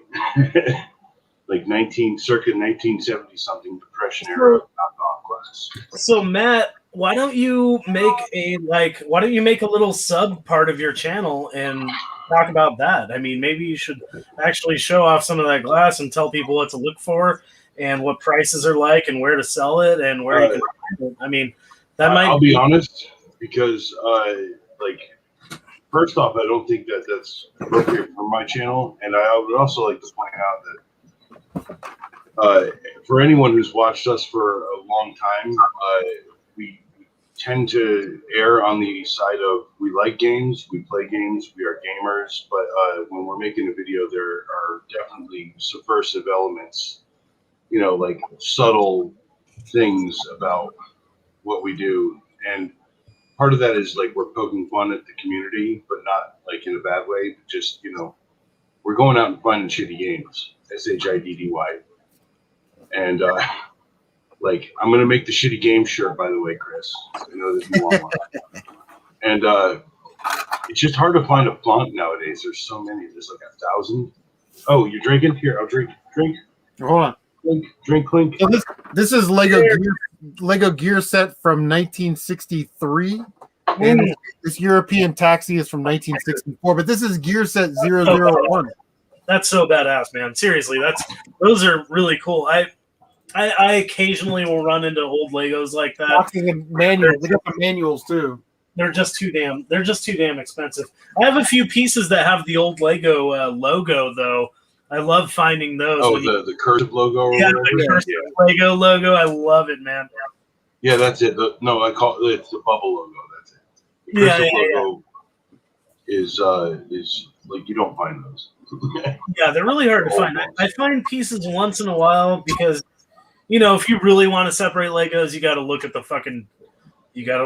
logo on the little bumps, and it sucks to do, but it's something you just got to do. And going through those so many times, you do find those, but man, they are fucking rare. I mean, it's not even going to be 1 in 100 pieces. It's going to be like 1 in 1,000 pieces is going to have that cursive logo. Literal proverbial needle in a haystack. Yeah, exactly. You're looking for something that you might not find. You might not find, but you might find it on accident. I got a few pieces. I have a few. What I found recently in a lot was one of those big Technic figures. Those are my favorite, dude. I have 2 of those. Oh wait, and Chris has seen. Chris has seen them, and I have a car that's a Technic car. It's like the opening bonnet and everything. So yeah, dude, I love those guys. Oh man, he's so cool. He's got the dopest freaking visor. Yeah, he's got the half. He's the half and half guy. Yeah, he's the half and half, and he's got his visor and everything. So good. He was just in a lot, and I was like, I picked him up immediately, and was like, oh shit, dude. Like dude, it's like if you ever find a transformer that you recognize and it doesn't transform, you look at the price. Immediately. Yeah. Immediately. If it's like a shockwave, dude. Oh man, I've always wanted a shockwave of my own, but I had one back in the day. Me and my brother. Actually, that's badass. No, my brother had a real shockwave, and I had a fake one. Oh, yeah. I got. Well, it wasn't. No, it wasn't. But Joel, it wasn't a freaking fake one, man. It was never a fake one because it was just a knockoff that some other company was producing for cheaper. Oh, that's funny. It's really true. No, that's really what it was like back then. Sorry. Check this out. I got this on Craigslist for, I want to say $40, and it has the little purple guy, see, but it doesn't have the little robot. But this is the Walmart. Oh, that's cool. Walmart Triptychon.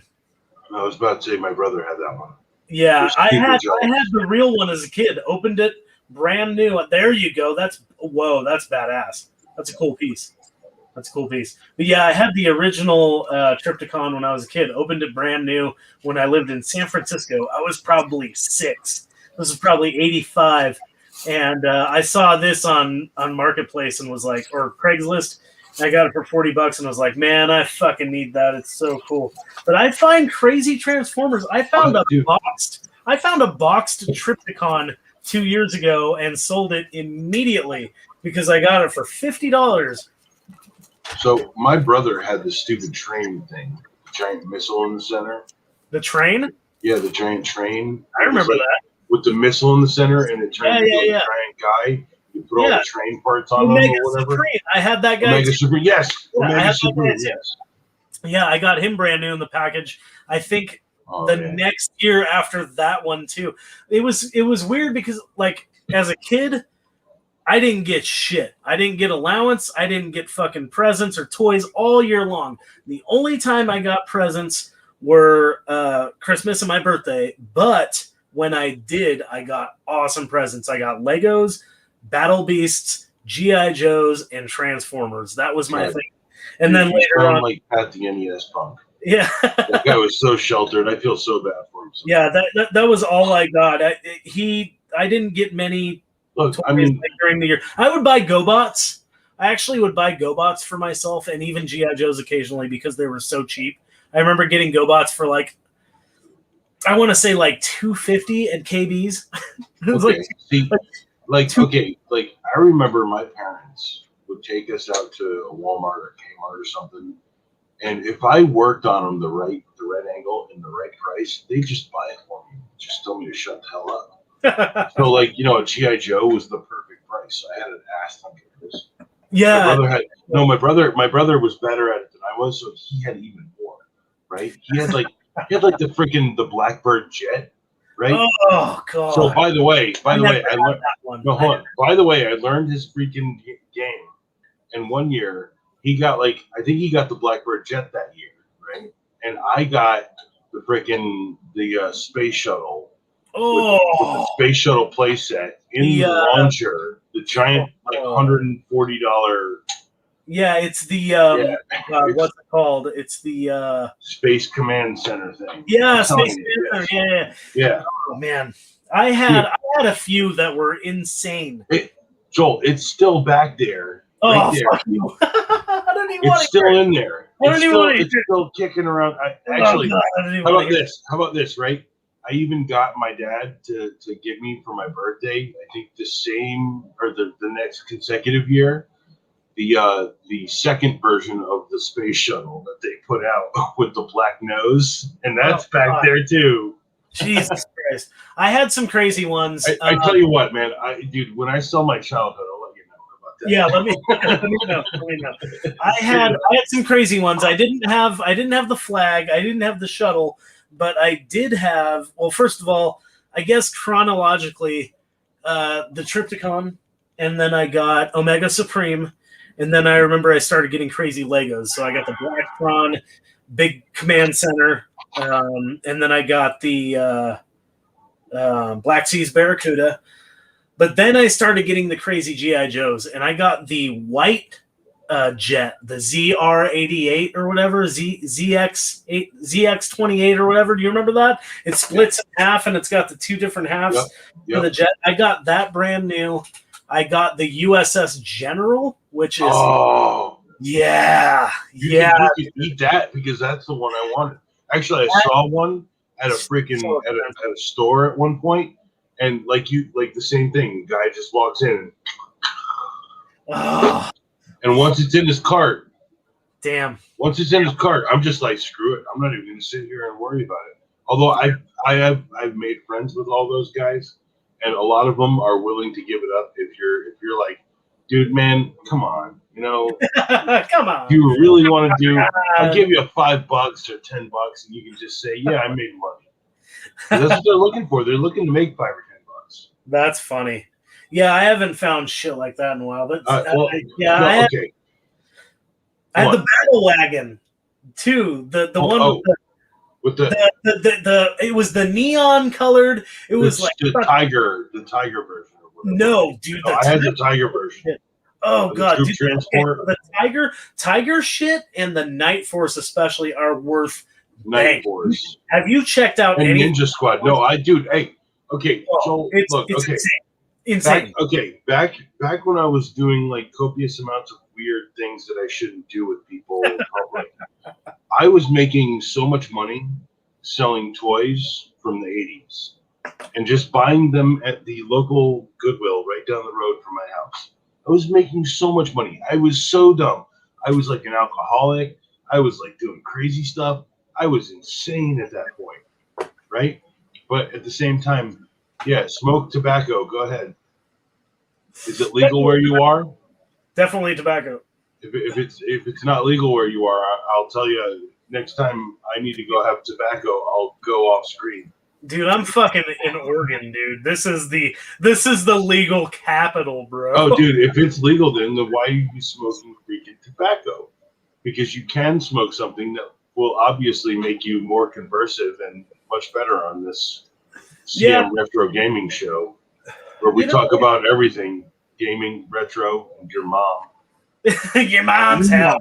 I don't know why I don't refer to it as weed. I don't know, because I might have a watcher from Texas. Well, why don't you not call it weed? Why don't you say, like happy stuff? The devil's lettuce. Yeah, so we got. I just had to finish that one. I can't do that because, that's just insane. I don't know what states are you guys in?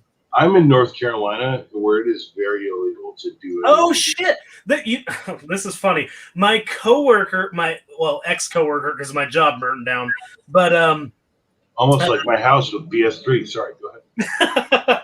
My coworker who got me the job at the dispensary. He's from North Carolina. He's from Hickory. Hickory.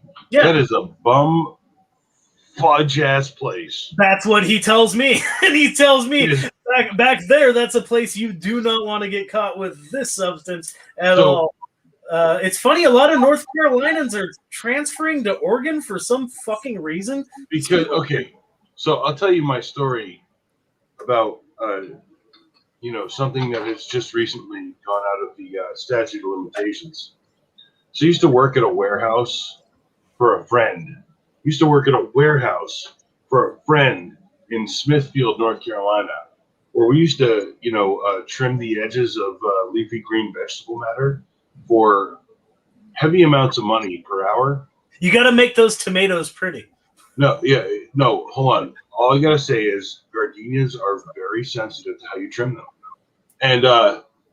And so what ended up happening was, I remember I was getting paid cash every day, and then I was going at the end of that day to go deliver pizzas and making $150 a night. Okay, dude, see, Chris, you're like, no, we were the only pizza place in that area. Yeah, within miles. It was Domino's Pizza. I'll tell you right now. And then I had a great job doing kind of the two at the same time. Right? Helping friends out who wanted anchovy pizzas. You get what I'm saying. Anyway. Anchovy pizzas. Yeah, well, I'll tell you, the law definitely makes you rethink things. And having children makes you rethink things too. And also, religion does that as well. But I'm not going to credit only religion for that. But I will tell everyone here, if they want to feel influenced by anything I say, I am a carpenter.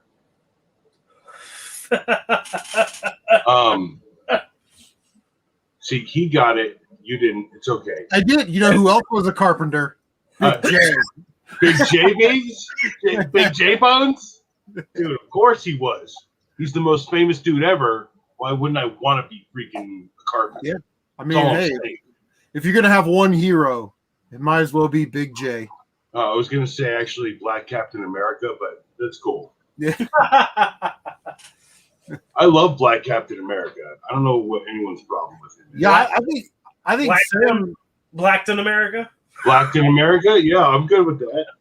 If you look at like the way the characters are set up in the universe, I think Sam is probably the perfect choice. Other than he's not a super soldier. Actually, has any of you guys have all watched it? Yep, absolutely, all caught up. I don't watch comic movies, man. I'm okay.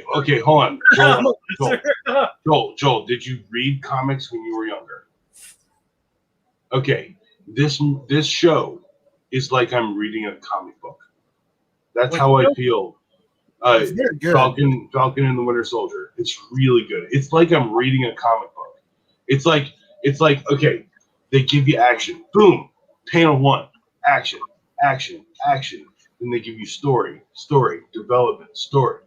And it's like a comic book because, dude, comic books were always trying to give you the story, to draw you in, to let you be like, hey, I want to know vicariously who this guy in the comic book is. That's why Peter Parker works, right? I like video games. Love Spider-Man. I like video games that have presentations almost like comic books. Did you guys ever play that RPG, Battle Chasers Nightwork or whatever? No, I did not. It's a really random RPG for PS4 and I think Switch, and it's got this weird comic book style. So anytime there's dialogue, there's literally like little boxes, and then it moves on to the next box and shows like the sounds and shit, and it's super cool. And not to mention Comic Zone for Genesis. I said that. Comic Zone is so fucking good. The way you'd swing from the panel of the way it's god, dude, so good. I agree. Make a sequel or a remaster of that. Like, are you kidding me? No, actually, no. I think a sequel with a run through of the original. Yeah, that'd be some bullshit limited run game that comes out next year. Oh yeah, like Streets of Rage 4 or something. Yeah, for sure. Limited run game. Oh, dude, fuck you! You want to see some limited run shit? No. I'm pissed off at myself for this. Look at this. God damn it! Limited run makes me so mad. God damn it! I'm so mad at myself for this. But no, hold on, wait. Just okay, I'll wait. Show me the stupid game real quick. Okay, all right. Limited run definitely pisses me off too. I have a friend who owns a game store who is a authorized guy, and I will not speak for him, but I feel like sometimes, man, they're like, hey, we're gonna hook you up. You are an authorized guy, right? And then here's your stuff. Boom, there it goes. And then it's like you can't sell it for more than $40, right? And then everything everywhere else, it's going for 100, 120, 130, right? And he can't sell it for that. He can't sell it for that. That's some Nintendo ass policies right there. Or the bags of chips that say "do not sell for more than 99 cents." Or I know 3 for 99 or All right, 99 cents or 3 for $1. So here we go. Fuck my life. Grandia. Fuck my life into pieces. Hey, dude, no, hold on. I missed this by one day. I legit was working very hard, and I missed this pre-order by one fucking day. You want to talk about missing things, pre-orders? I think $135 for this. Dude, I am one of the few freaking Rick and Morty fans who did not go to a McDonald's and tell people, give me sauce. No, I love this game. I love its humor. I don't love the people who love this sometimes. I don't love the people who love the show. Yeah. You mean like Vita? You mean like Vita collectors? Fuck Vita collectors. They are. I really wish you wouldn't. No, Nintendo. I really wish you would not speak ill of actual Oak City Gamers Joel while you're here. He's a Vita collector. Is he a fucking Vita collector? Yeah. He's also a PSP collector. I give him. I love PSP. I'm a PSP collector too. For that I sold all my PSPs. I sold them all. No, I sold all my PSPs. It's the one collection I don't regret selling. Yeah, I had 4 PSPs. I had 4 PSPs, Joel. Yeah. 4 of them. None of them, except for the last one, and I had to buy it from a drug dealer, would play freaking UMDs. Dude, I've had like 5. I just got one. I resold it just the other day, and it was a PSP 1000. I haven't seen a 1000 in like 5 fucking years. I turned it on. It's still got a fucking charge. Yeah. I was like, fuck yeah, dude. So I sold that, but dude, PSP has such good games. Ys Oath of Felghana has not been released on anything else. Wild Arms XF, Valkyria Chronicles 2. If you want a game that's going to become rare soon, fucking take my word. Valkyria Chronicles 2 on PSP. There's no other release for it. That's the only way you can play it, and people love that series. I tell you what I'm going to do, Joel. Because you said that, I'm going to sit here and take a Q-tip, and I'm going to put alcohol on it, and I'm going to clean an obscure gaming item. Okay. Well, listen, if you're not into RPGs on PSP, Castlevania Dracula X Chronicles. The two there you go. And that's not up. Mega Man X Maverick Hunters. I don't know if I there's a version of the Warriors on PSP. And this too. Dude, nobody talks about this, and it's dirt fucking cheap. Platypus? Yep. Yeah, you knew it. Yeah, I got one. Fucking side-scrolling fucking claymation shoot 'em up. Come on. Nintendo, tell me what this is. That looks like a cervix blocker, so you don't get pregnant. Chris, can you tell me what it is? No. I don't know what that is.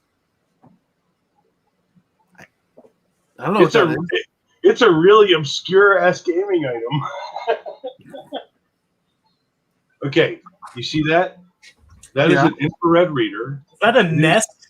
This is for a Nintendo 3DS. Oh. It is an amiibo. Oh, yeah! I remember those.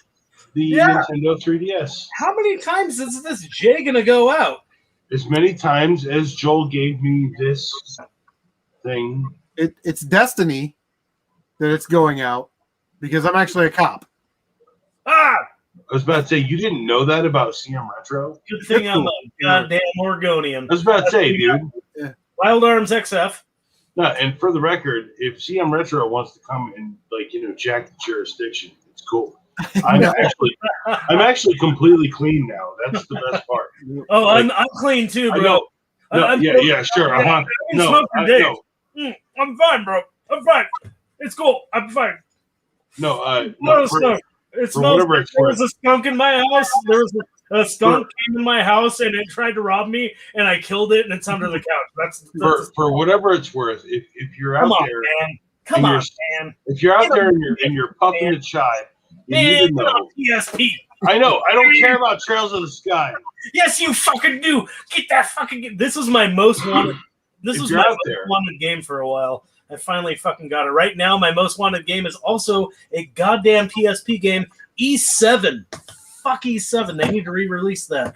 But if you're out there and you're puffing the chai and you need to save money, stop puffing the chai and start saving some money. For what? It's a gateway drug. Yeah, I know. It'll get you into video games and all this stuff. I was smoking that same crap when I bought all of these games. That's what I'm talking about, man. Joel was probably like 20 years ago. He's like, I'm going to buy some of my G.I. Joes back. And now he's got like 2 bedrooms full of G.I. Joes. Oh, for sure. That's why I'm a millionaire. Because if I had 2 bedrooms worth of G.I. Joes right now, I'd be a goddamn fucking millionaire. Yeah, did I mention Night Force? Have you guys checked? Dude, look at anything Night Force G.I. Joe. Anything. Dude. Just look up on eBay, G.I. Joe Night Force, and be prepared to have your asshole blown out by the prices. It's absolutely insane.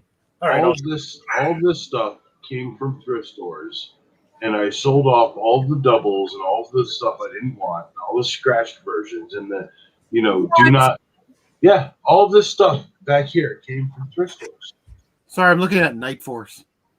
Yeah, no, you're looking. Okay, yeah. I told you. Look up barbecue. I think it's barbecue on Night Force. The first thing that comes up is I have a Night Force barbecue. The first thing with all the freaking parts. Sorry. The first thing that comes up when you type in GI Joe Night Force, GI Joe Night Force Night Stalker Shroud Set. It looks like 2 propellers, $130. Dude, Matt, you just muted yourself. Plus it's his show. I'm muting myself. $130 and $5.60 shipping. Dude, what the fuck? Okay, what the fuck is up with that? $130 option. You can't just put $135 and say free shipping. Dude, right. What the fuck? People on eBay have lost their mind. You can. You gotta see. Whether people buy it or not is up to them. You gotta see these other GI Joe prices. These guys, these classified dudes. So if you can find a Viper right now, you can find a Viper for $20 or $22, but they sell for fucking $80 online because they're getting scalped as bad as PS5. Okay, about barbecue. I have an original barbecue and a Night Force barbecue. And a Legends, the later plastic joint one. Wait, you have a Night Force barbecue? Yes. You should probably look up the price on that because it's like a $200. Okay. I don't know if you've noticed my mausoleum of crap, that expensive stuff that's back there. Okay, I guess you can't see it because it says Xbox there. Dude, I have a game back there that's disc only that's worth $80 right now. Dude, you want to see some crazy shit? I'd love to see some crazy shit if it was in your background. This is the most valuable thing in my game collection right now, but it's getting rivaled by many things. But this Crusader Ascent here. Ooh. My most expensive game. $500 for a fucking card only. It's fucking insane. My most expensive game, okay, it has to be, I'd say probably loose. It has to be a $90 game. It's stupid that it's $90. I paid $20 for it. I think it's like, and see him. I showed it on the last show. It's The Legend of Zelda: Minish Cap. Oh God, I know. Yeah. Dude, check this out. And then I was telling you, Nintendo, in your chat. Oh, see, I hate you already. But my box is crushed. Don't get jealous. Look at how crushed my box is. No, I'm not jealous. I ripped a box for a brand new Game Boy Advance or Game Boy Color game apart. Which, also, by the way, dude, why is that Crusader Ascent game so expensive? CM Retro? Oh, that's because someone put out a freaking video about it, about history and how it's important. Was it on a hidden gems list? By the way, there it is. Game Girls, get a clue. That is going in your pile right there. It's from the first show. Someone's asking $474 for that game, and then someone else is asking $995, and someone's asking $350. Crusader of Senti. Yeah. Oh yeah, it's sold. Look at the sold listings. Look at the sold listings. They're fucking insane. Someone's asking $350 for the manual. Yeah, Crusader of Senti. This is a crazy story. The first time I got that game, I've had it twice. The first time I got it had a ripped label, and I got it from a coworker at a smoke shop that I worked at. And Chris, he basically, since it's legal now, I guess I could say it. I made oil back then, THC oil back then. He basically traded me that Crusader of Senti for a fucking gram of oil. It was like $20 worth. Trying to share something. And then I traded it, and it shot up in value, and I got that copy from a game store up north near Portland, and I literally traded a box of shit for it, a box of trade stuff for that game. It was $200, and ever since then, it has done nothing but just absolutely increase in price. Complete and box copies are like $900. It's fucking insane. That's insane. Oh, it worked. It worked without. What's crazy though is it's a good game. It's one of those. It's one of the few that's like not only super hard to get. It's an Atlas game. It's one of the first Atlas games, but it's also really good. It looks like Link to the Past, but it plays like an RPG. But you get animal friends like Pokemon, and their story, and it's got super nice, bright, colorful graphics and super good music. You should check out Crusader Ascent. It's pretty cool. It's just don't buy it. Is it on any other system, like a classic system? That's why. That's why it's super obscure, late release, good game. So, it's got everything going for it. Well, I'd also I'd like to say that And I actually just shared the link down here for the gaming historian. I was trying to get the wrench on, but I guess it let me do it without it. I don't know. CM Retro, you get some lax rules around here. Gaming historian kicks ass, man. But yeah, gaming historian raised the profile of the game, right? And it came out after you could get it in a mini unit or whatever, right? Because it's not on the Sega Genesis Mini or whatever. And, you know, like, I think that that's important for how the mythos of the game built up. You know, I think that that's very important to like track the evolution. Because, dude, you're right. Crusader Ascenti was cheap, like cheap in Oh, it was 2019. Look at 2019, easy. look at Earthbound. Earthbound was literally, there are multiple YouTubers that say they remember clearly seeing big box versions of Earthbound for sale in clearance bins for like $30. Can you fucking imagine? And now I cannot. I actually no, I believe that because that's something I can. It wasn't a good seller. No, at KB Toys at Crabtree Valley Mall, I know that they were selling that because, like, okay, I was one of those kids who was like, I wanted the SNES so bad, but my parents would not let me have it because it was not backwards compatible. Same. Right? Okay, so see, and here's Chris. He's like, yeah, I remember. Yeah, he's like, no, dude, I'm super pissed about it still to this day. I'm not going to say anything because I'm super pissed. I mean, could you imagine if you just would have went back and bought sealed copies of, not like the rare shit, but sealed copies of TMNT or, you know what I mean? Mario 3. Look at Mario 3 right now. No, Mario 3, sealed in box. Look at that shit. It's fucking insane. Mario 2. Crazy. But Earthbound was really crazy because I don't know if you guys remember just a few years ago, but Earthbound tanked. It tanked in value. It went down to 130 for a long time. And the reason I remember that is because my buddy Kevin had bought 3 copies of Earthbound at the same fucking time, thinking it was a great investment, and they tanked right at that fucking time. And he ended up selling a couple for like 125 each. Well, it was on the NES Classic or the Super Nintendo Classic. And now look at it. Spoiler alert, one of my newest videos is going to be, and please think about it ahead of time. Make a response video because I know it'd be badass from you guys. But it's my most expensive game for every system. And Super Nintendo was fucking Earthbound. I was completely blown away by that. It used to be Evo. It used to be fucking Evo. Evo used to be a $320 game. That kind of dropped. And then Space Megaforce was way up there. And, you know, there was a couple others. And no, Earthbound is back up to fucking $370 or some shit like that. It's insane. Yeah. I don't know. I do have one investment level game that I don't talk about. Maybe Maybe I'll wait like on this particular topic, but I do have something kind of kicking in the safe back there that I can always talk about. Yeah, I have 2 that I'm sending away to WADA here and probably in the next couple of months. Oh. Sending away to what? To WADA, have them graded. Oh, I don't really do graded games, but when we're talking about a game that can buy a house. Okay. Yes. See, that's why I haven't thought of that or sold or thought about. Okay. So, the cross section here, Chris. You remember the last time we were talking on the show here? Yeah. Joel, I was telling you that our show isn't exactly about like doing what other people do. It's about like kind of, you know, satire sometimes. So, I was telling Chris that I want to do a show where I send in some of my worst Wii games to get graded because they're sealed. Okay.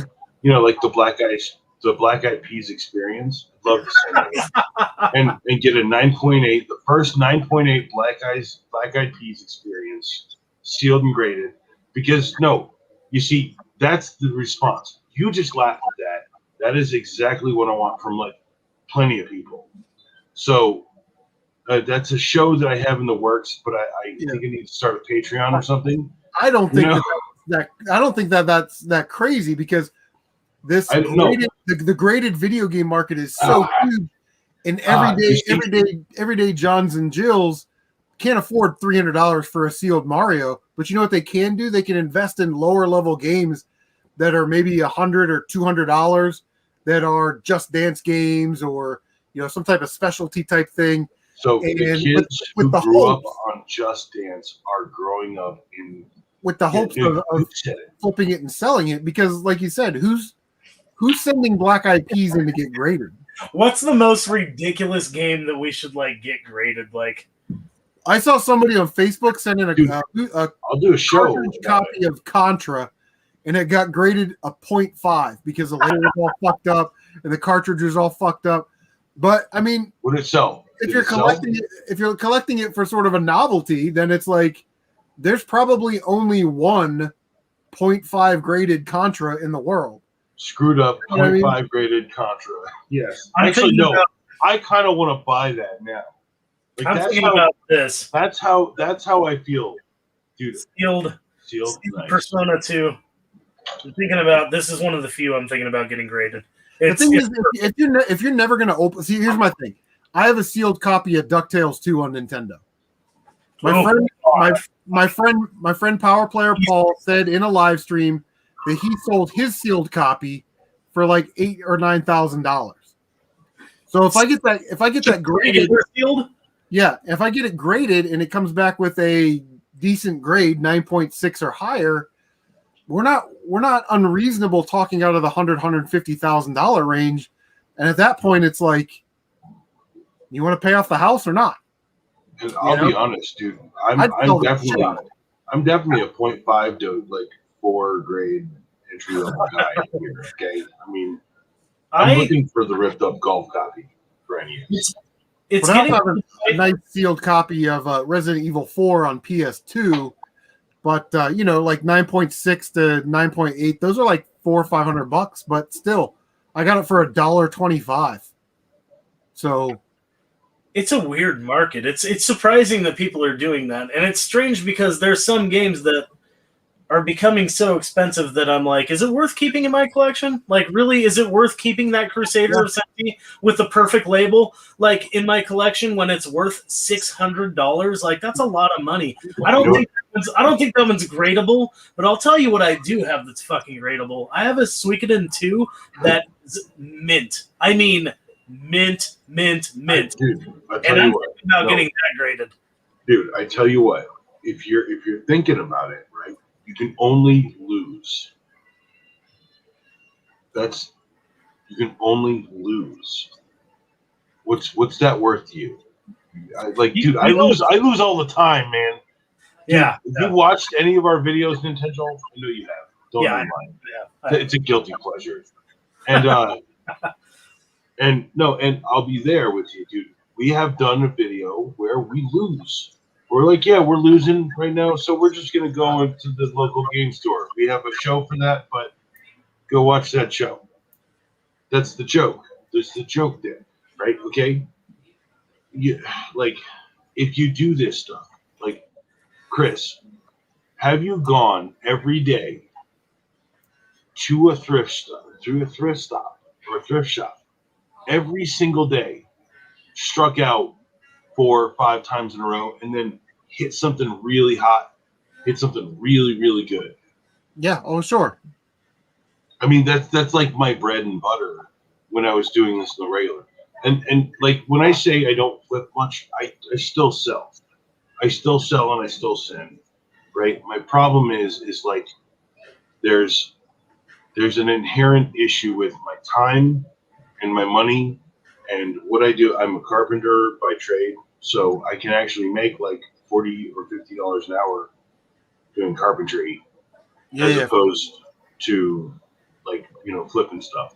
And I'd just rather make that money. But if I find something that I'm not interested in that I know needs a good home, I have a big box of these stupid micro machines. I don't want to call them stupid. I'm sorry, but I have a big box of them. I mean, there are some I want, these gold ones, and I got there's a Corvette down there. I remember when I was a kid. But the rest of them, I have no real feeling for. And I know that Chris is gonna be like, dude, this is awesome, right? And I'd love to see the turntable show that you've been talking about, because that would definitely make my life a little bit better. dude. Okay, your Micro Machine shows, like, I don't know, man. I really enjoy them, even though I'm just not into it. Right? Like, I'm not like out there doing the same thing. Although I did buy some blind packs the other day. If somebody's really good at what they do, and it gets you excited. Yeah, dude. There's plenty of shit that I'm not into that I just watch the shit. Yeah, and CM Retro Gaming, you've got a good knack for just explaining shit, and the Micro Machine thing is fucking great. I'm not that into Micro Machines. I just let go of 75% of them. I'd also point out that Chris, you're a lot like the people in North Carolina. You're like cool, you're laid back, you want to like talk about the cool things, do cool stuff, like play games, enjoy things, like I feel like you live a nice, wholesome life. I mean, like a good life, right? I don't know. I'm not going to divulge any details about where you live, but I've been to where you live. It's a very I live in Ohio. It's a very nice place. It's a very nice place as long as you don't go to Dayton, Akron, or Cleveland. You're okay. And for the record, Michigan's the same way. Stay out of hell. Stay out of most of it. Yeah, Michigan. I just make the I make the content that I want to make. You know what I mean? And I get excited about it because I want to make it. There's nothing worse than watching people on YouTube, and you can tell by their body language and their microfacial expressions that they don't care about the content they're making. They're making it because they think that that's what's going to get them views and subs and all this stuff. And it's like, I'm not into it, for that.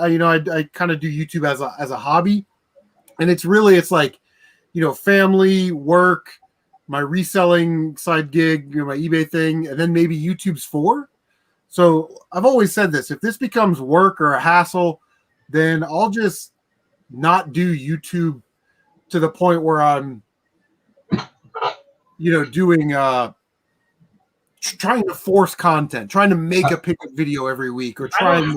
I don't see the point of doing a channel if you're not into what you're doing. I see. Well, okay, hold on, wait, real quick. I would be willing to meet up here every day like this and create content, whether people watch or not, because I love talking to you guys. This is Chris. Dude, Chris, you're awesome, man. I don't know. Thanks, bro. If there's anyone out there who's hating on you, dude, I don't know why they are. They're dumb. Yeah, I think what it comes down to is, I used to watch a lot of some of those anti-e-bagger channels, and I think I pissed some of them off. And it's like I stopped watching them because although they're making good points, I mean, how many videos? It's like Monday, Metal Jesus, blah blah blah. Tuesday, John Hancock, blah blah blah. Wednesday, 8-Bit Eric, blah, blah, blah. Beat 'em ups on Saturday. And it's like the same shit over and over. So I just got tired of it. Fucking unsubscribed to it. But God damn it. What's his name? I can't stand him, but I've subscribed to him 3 times and unsubscribed. Radical Rick? No, but it is an R. It's fucking. Let me go check real quick. Let me see if I can remember. It's the dude. He does video game news. There's Tipster, Review Tech USA. Jesus Christ! Why can I not? I'll think of it at some point. Jake, hold on. Actually, let's just call the guy you can't think of, Darius Truxton. Jake is in the backstage area. Jake, I'm sorry. Do I know you? Leave a comment in the thing. We had a little incident last night on Retro Bro stream where he let somebody in and they showed their fucking dick. Yeah. What? Well, that's not cool, man. That's not 16-bit. Good morning from Belgium. I love Europeans. My dad was born in Germany. Just here for chat, not penis. Guten Morgen. That's Germany. Sorry. But okay. So my point was I don't even mind content that's boring as much. That sounds funny, but if somebody I can tell somebody loves games. I don't care if it's kind of dry content. But the worst thing is people that pick up games and you can tell they have zero interest in any of the fucking games. I play Well, no, I shouldn't say that. I have tons of backlog and stuff that I haven't played, but I try to play as much as possible. My collecting habit's worse than my game playing habit, so I end up with a huge backlog. But the people you can tell they're not going to play any of the shit is, they're getting to flip, they're getting it to trade. What I mean is like I have 1,700 games. No passion. First of all, there's like two things, right? Like the haters.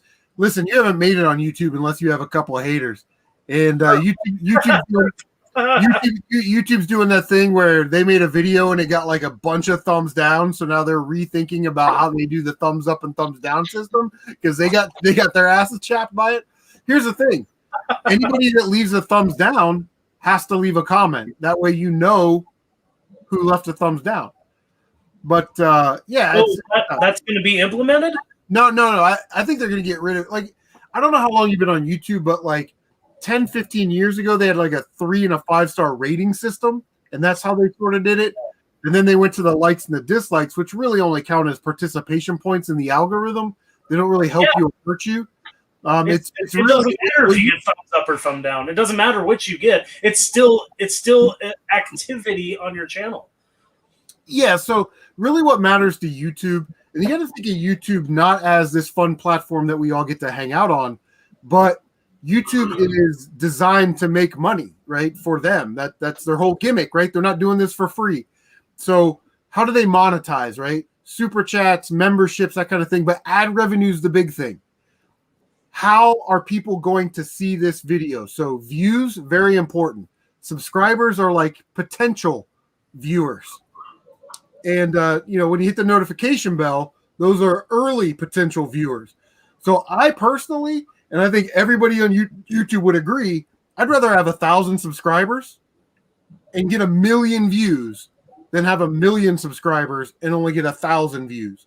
Because I literally said that in Joel's freaking channel. You were there. Yeah, I was just going to say. I agree 100% with all of that. I'm 100%. But some of these participation points, if you think of them like the thumbs up and thumbs down and the comments, those are all sort of half points, right? It's showing that people are participating in the channel, which leads to a potential for more views, which leads to the channel getting pushed a little bit more, which is really all I want, is my channel to get pushed a little bit more. But, YouTube's going to do whatever they think is best for them to make money. And that's sort of unfortunate sometimes because I think there's a lot of YouTubers, like, I enable Super Chat, but really it's, again, a mechanism for YouTube to make money. So I feel like if I enable my Super Chat, my videos get pushed a little bit more. If I do memberships, which I'm not really sold on yet, I've got sort of a design that I want to do for memberships and kind of some workarounds for their terms of service. So, but again, memberships is a way for YouTube to make money. So they will push those channels more. So when you watch my Micro Machines, if you type in Micro Machine Series 2 blind bags, my video should come up first because I didn't see any other Micro Machine Series 2 blind bags. Micro Machine Easter packs, I should be in the top 3. So now what I'm starting to do is I'm starting to attack the algorithm, not on the participants base, like, comment, subscribe, share on social media, all that stuff.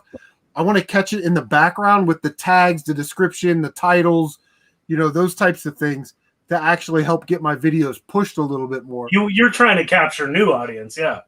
So, but I want to be like in that first 5 of whatever it is. So learning how to use tags and those types of things to get that result has sort of worked out a little bit better than doing like YouTube memberships and all this stuff. Again, YouTube memberships and super chats, I want to push the channel. YouTube thinks they can make money off of it. They'll push me more because they think they can make $1 off of it.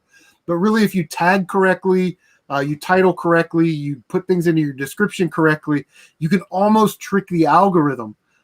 There's a site called Rapid Tags. So if you're doing like thrift store pickups, you just type in thrift store pickups, and it will auto-populate 50 of the most popular tags or what people are looking for when they type it into the search bar. And you put those in your tag. YouTube will tell, we want like 3 to 5 tags. No, if they give you 500 characters, use 500 characters. Yeah. You know what I mean?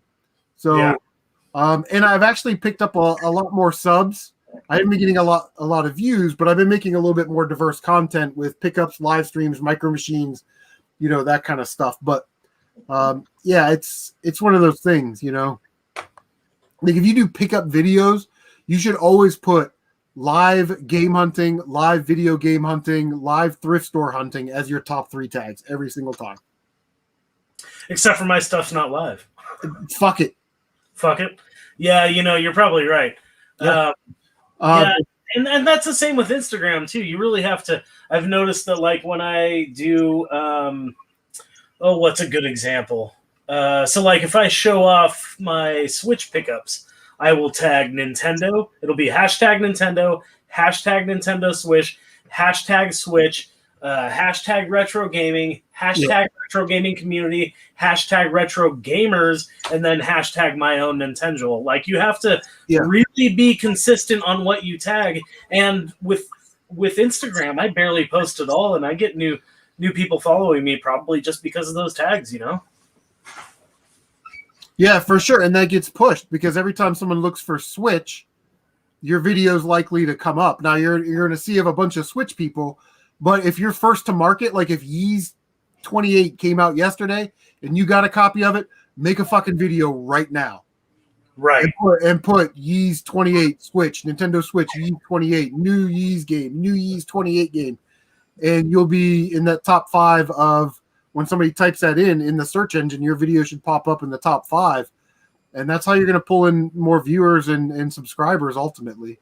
But really, subscribers are great because that's sort of it's sort of kind of a pump up number or something. It's sort of a look at me number, an ego number almost. A litmus test for other people. But views is where it's at. What would you say is your highest viewed video? I think I have a Nintendo 64 collection video that's about 100,000 views. Damn. Go look mine up. Hold on. You can go look mine up. I think that's my highest video. I have roughly enough 2 videos that are tied, and it's like 14,000, I think, each. That's my Atlas, top 10 Atlas video, and then the other one was a really random. It was top 10 scary games for Nintendo or some shit. It was a Halloween special I did. That's going to be for you. That's going to be an evergreen video. I'm actually kind of proud. Yeah. Sorry. Our most viewed video is our first video. So that means we've lost more subscribers than we've gained from that thing. That's terrible. And then our second most popular video is the thrifting game episode 17, the strikeout episode. Weird. The strikeout episode. Yeah, I'm super proud of that strikeout episode. That's super. We cheated to find games in it, and it's funny as hell because if you watch like at least the kind of peripheral videos around it, they all kind of make a story. How many views you got on that one? 276, 344 on my first one. Yeah, but, not bad. But I gotta tell you, we are kind of like like up against some serious animosity and issues. We have a Joel on the channel, and that could definitely just kill your whole thing right there. Joel's are killing. Having anyone named Joel. You're gonna pass me soon enough just because of that, I'm sure. Yeah, but Joel, like I was saying that, those sort of seasonal videos like scary Halloween Nintendo games every single year. I've noticed around October. Yep. What are some scary Nintendo games? What are Halloween? What are horror? I've thought about it. You know what we should do? We should all three do a why I make console 4th of July special, like guns and ammo. 4th of July special. What's your favorite guns and ammo game? Wait, hold on, wait. I can tell you right now, my favorite 4th of July, Guns and Hammer game is anything with Call and and Dookie in it. You might be onto something. What's your favorite America game? I got Race America. Anybody got Captain America? No, that might be something. Let's see. That's good, man. Mickey Race USA. I'm sure we could look up a list of games that have America in the title. Yeah, right. America video. Oh, there's American Gladiators on NES. Yep. And Super Nintendo. Oh, yeah, that's right.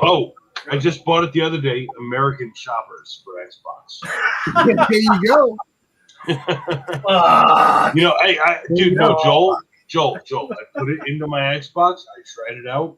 It's not bad. Do you actually build the bikes? Do you choose parts and shit? You build the bikes, you choose the parts, and you drive. That's cool. Bikes. That's cool. I gotta say, the driving part is really crappy. But that's like front mission without all the cool shit. Yeah, essentially, and you're also playing as a loser and his dad. Oh, yeah. Time out. I got to ask secondhand toy dealer a question. Secondhand toy dealer says he has a McFarlane Jaws diorama, 76,000 views, which is great. But I want to ask you about a specific video. Hot Wheels Mario Kart 2020 and 2021. He's got 19,000 views, and it's like that's great. That's awesome. But your channel size is under 500. So what we were talking about earlier was, you know, did you get those like day one or day two and put out a video? Because that's the way to do it. You know what I mean?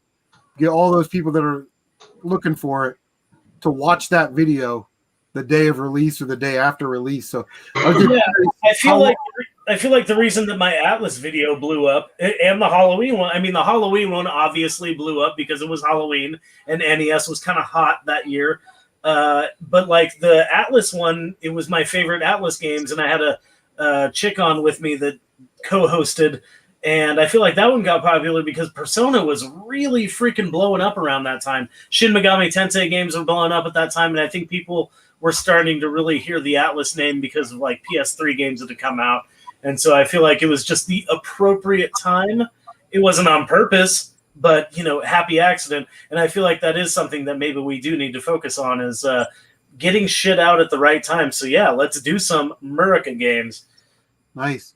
Gore's here. I want to look at secondhand toy dealer real quick. Like, it looks like you get a lot of view. You do the exact same thing I do, and I get pissed off at myself sometimes. So, like, here's a Nerf Fortnite ARL, 14,000 views.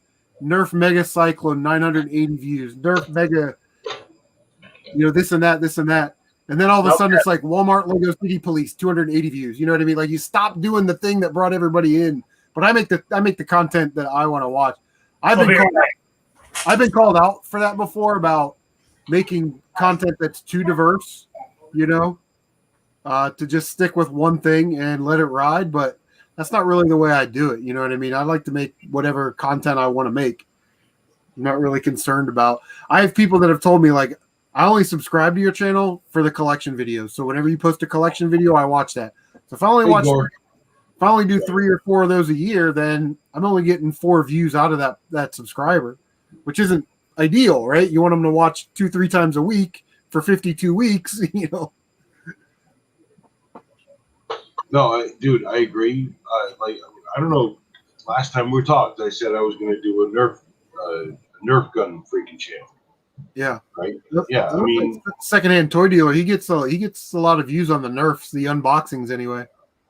Dude, Nerf is huge right now. There is a gigantic community of people who take those things apart, put really stiff springs in them, and then shoot you in the face with them. In the face. In the face. In the face, fucker. And they also get like these darts with the hard tipped ends that the cops use. We don't even think like that. What you talking about? I was about to say, dude, I was about to say my cousin's a cop, so it's cool, dude. Yeah. Yeah, Gore does the same thing. Gore does the exact same thing. Gore has how many? Gore's got like a lot of subscribers. Gore, I was about to say, Gore the movie guy. But he makes like diverse content. And sometimes it's like 10,000 views, and then sometimes it's like 100 views. You know what I mean? I'm gonna link his channel in the description. My channel's all over the place, man, because I'm all over the place. I've been lazy. Yeah, it's like I get lots of ideas, or I put out videos, and then I just kind of stop. And it's like I don't blame my subscribers for not being active on my channel when I'm not as active as I should be. You know what I mean? So it's like I know what my problem is, but it sucks because it took me a long time to hit 1,000, and I hit that recently. But now I'm just stuck like where I'm at, like a couple subscribers here and there, had a couple leave recently. And then it's like, of course they left. I haven't made a video besides live streams in like 3 weeks, you know? And It's tough. It's tough, right? I mean, it's Yeah. you gotta be. You know what? What's up north? Thanks for stopping by. The thing with the gaming community on YouTube is it's so saturated, and a lot of the channels that are sort of gaming channels that identify as gaming channels aren't really gaming channels. And one of the examples that I always use is Smash JT. Like, I like Jeff. Jeff's a nice guy, but I wouldn't consider I wouldn't consider his channel a gaming channel. No, it's an opinion channel. It's a drama, really, speculative news opinion channel. And just because you live stream Mario Maker once a month, that doesn't really make you a gaming channel. You know what I mean? Absolutely, Corey. I love your stuff, man. I'm gonna have to look up the other channel. What's your other channel? What do you do on the other channel? I can barely keep up with this channel. I don't know how some of you motherfuckers have multiple channels. I was going to say, if I got enough subs, I just hire someone to deal with it. And I have 4 channels like Nintendo. We were talking about this. Yeah, that's nuts. In your chat. No, they're just like my backups. Like when I post one thing, I post it there too. Like a day later. So, so that we always have a backup. And then I can hopefully turn the tide of the fact that YouTube will ban us one day for being stupid or normal. And that's actually a good idea. That's not why I have 4 channels. They're all different content, but I only really keep up with 2. And the second one is very spotty. I barely ever post there. We're kind of all over the place up north of 60. We're just kind of all over, just talking about whatever at this point. Sorry. Up North says, what's the topic of discussion? Man, we're just talking about old games and Legos and Micro Machines and Transformers. We're just kind of hanging out tonight. No real agenda. No rhyme or reason. Well, how about this? What are you guys what are you guys playing right now? What have you guys recently he does pistol firearms reviews. Yeah. I love those channels, by the way. Voice reviewing guns and accessories. Hey, I'm a firearms instructor and an armorer. I grew up in North Carolina. Dude, the first thing you had to do to be a part of the group of friends around here was to shoot a shotgun. So nice. Sorry, I'm eating Taco Bell. Oh, dude. Hey, yeah, that's what I had for dinner tonight. Where's my fire sauce? What games are? Hand me that fire sauce, bro. What games we're playing? I just got done playing Samurai Jack on PS4, which was great. A limited run game. I'm not going to get into why I don't like limited run, but that cartoon is awesome, though. Yeah, I love Samurai Jack. Visually, it's amazing. I actually tried to get my stepson into that maybe half a year ago, and I think I'm going to try again. He wasn't quite into it, but I'm going to try again. Is it Nier Automata? Oh, yeah, Nier Automata. I need to play that. Yeah, I was about to say, I hear it's really good. Stuck. That's one of those games, those action RPGs where you spend more time figuring out how to level up and upgrade. I can't play those games. That's a distraction for me. Wait, are you talking about the new Nier Replicant? No, we're talking about Nier Automata. Oh, okay. Because the new one's out too. Replicant. Yeah, Replicant. Yeah. Well, Replicant's not really a new one. It's the Nier for PS3, but it's the original Japanese version, which had a younger protagonist instead of the old dude from Nier, and then there's some different stuff in the story, but it's basically Nier, but a different version. It looks pretty badass, but I mean, to each his own. Oh, yeah, crap. It's 2 a.m. I got to take a break. I'm going to go grab my last call. I'll be right back. Sorry. Yeah, I definitely like the Samurai Jack game. I'm a little biased in that regard, though. But the games that I have sort of on the docket for next are Dragon Valor and Hosogani on PlayStation 1. And I might just go ahead and just knock out Sly Cooper 2. I've never played the Sly Cooper games until last year, so I started with 1. Obviously, play through 2 next year. Or one of the PS2 Grand Theft Auto games, either San Andreas or Vice City. Never played through those, so I got kind of a decision, I guess. I don't know. But I also want to play Gremlins 2 on the Game Boy because last year I played through Gremlins 2 on the NES, which is sort of a classic top-down platformer. but the Game Boy version is like a side-scrolling platformer. I Dude, saw back in the day, Gamer got it in one of his Video Game Monthly unboxings. Gremlins 2 on NES is a fucking classic, dude. Yeah, and the music. That's a good game. Listen, we talk about music and Capcom and Konami. Sunsoft, yo. You know what I mean? Batman. Gremlins, Batman, Blaster Master, Journey to Silius. Like there are some amazing soundtracks on the Sunsoft games on the Nintendo. Not often talked about. Hidden gems. Make Sunsoft hidden gem track video. You know? Oh jeez. Yeah. There's Batman. Batman's at the top of the list. The gameplay, the music, the atmosphere, and just even the color scheme on Batman was so damn good. Yeah, I loved it.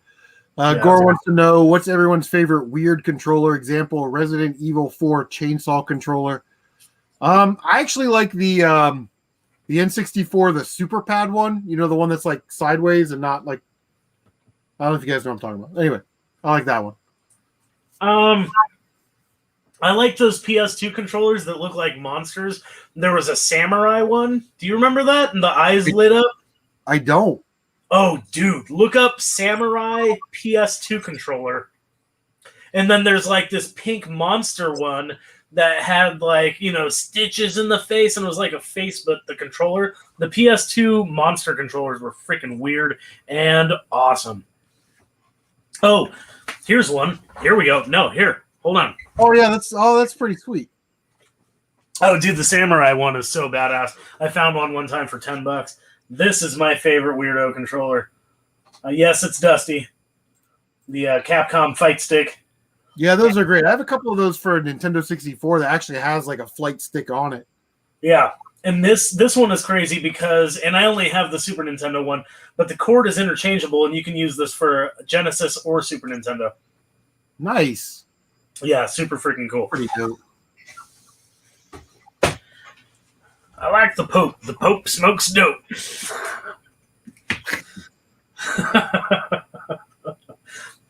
I don't know, that Jake guy didn't answer me, so he left. What? That's what I love about StreamYard as opposed to the Google Hangouts. Google Hangouts, you post a link and people just jump right in. With the StreamYard, there's that backstage area and you can sort of monitor. Yeah. Monitor that. Be like, dude, I don't know who the fuck you are. Get the fuck out of here. You know what right. I mean? I feel like we should do this more often. Yeah. We used to do this like on my channel. We used to do this like every Monday or something, every Sunday or Monday night. So how did you set this up? So is there something that I would have to do special to be able to do this? No, you just go over to StreamYard.com and set up an account. You know, you an email, username, password, all that shit. And when you want to start a stream, you just go to StreamYard and it's connected to your YouTube account and it'll pop you in. And I mean, basically set up like this. You can set up, different configurations if you wanted to. Oh. And this is the basic package. So this is free. You can obviously pay for the premium package and have a bunch of little features, but I'm gonna have to check that out because I feel like a few people would probably join on mine too. That'd be awesome. Yeah, for sure. And we use it for trade shows. Like it was the Google Hangouts was cool for trade shows, but it was like anybody can come in, right? So what do we do at the end of the summer when we do CM Retro Trade Show? We could have like 3 people in here, and Joel, you can jump in, and you and Matt can make a trade, and then you can jump out, and Gore can jump in, and I can do a trade. Then Matt can jump out and do it. Somebody can jump in and do a trade with Gore, and because you have the link, you can always keep jumping in, and I can always see who's in the backstage area. Oh, so if it's like somebody I don't know, I'm like, bro, I don't know who you are. Do I know you? If they're like, if there's no answer, obviously they don't know. They're going to come in and show their dick or do something stupid. But if I see Gore's back there, I could let him in and, all that stuff. So, yeah, that's pretty cool. I've never done anything like this with the multi-channel thing. Yeah, it's just real easy to use. I used to do a podcast with Tim from Mega Retro Brothers, and we just did it through phone and recorded through our phones and stuff. It was kind of a pain in the ass, but we've been trying to figure out a way to do podcasts a little simpler, so maybe that might actually be the thing, is just both of us get on camera at the same time like this with the StreamYard. Yeah. Seems like that works pretty damn well to me. Looks good, sounds okay. So, so let's see. What's the last game you beat? Samurai Jack. I played That's that, right. You said that. like last week, 2 weeks ago. Nice. I think for me it was God, what did I beat last? Shit, I have a list. I don't know if are you that kind of weirdo that lists what games you've beaten? Absolutely. I have a spreadsheet for each Oh, console. yeah. Oh yeah, duh. Yakuza Like a Dragon was the last one I beat. That game was fucking amazing. Absolutely. Hey, I'm just stopping in just for a second. Last game I beat was Mary Kate and Ashley Olsen. What's it called? Crap. Yeah. Chris, you know the name of it. Great game. Hold on. Hidden It's Gem. right.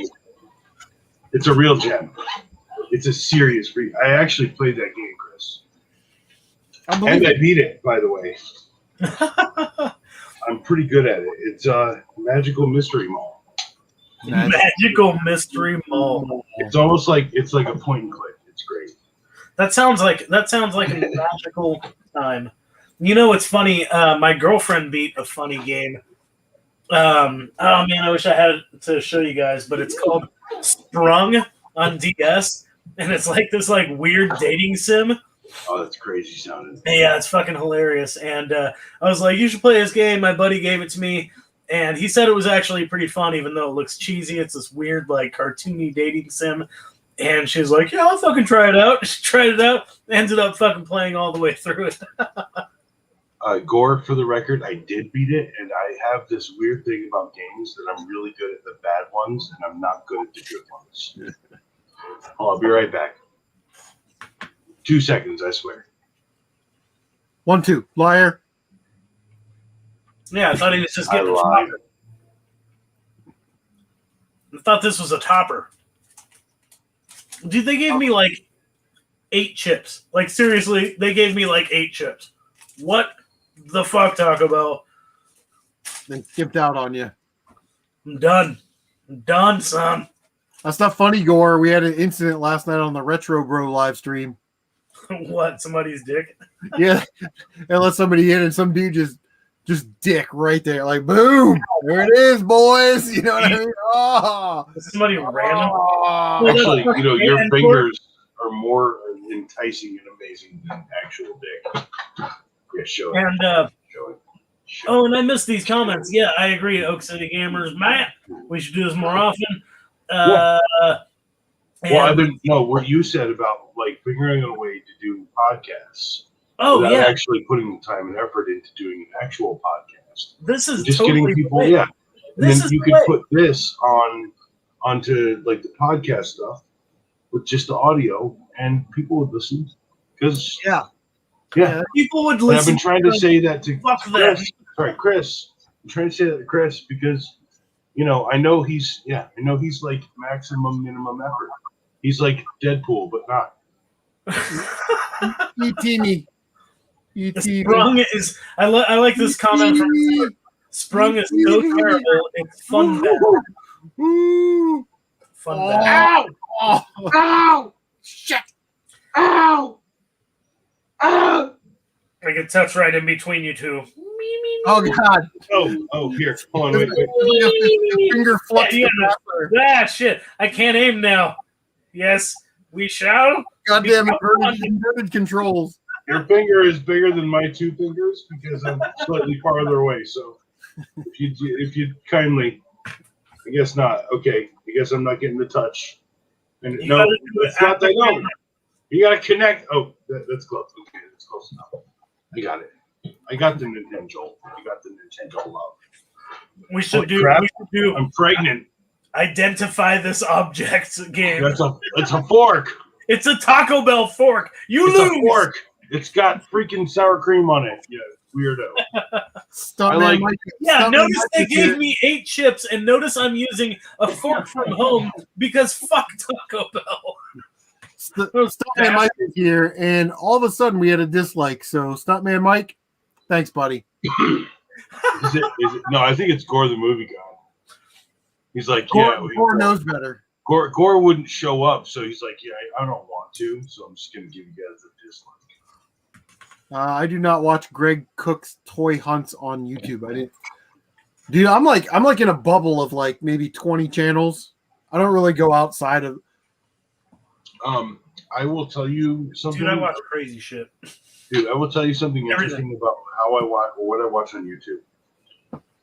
I watch the Australian version of A Current Affair. That finger stuff triggered me. The finger stuff. Ugh. I watch the Australian version of A Current Affair. I watch police interaction videos. Sorry, Chris.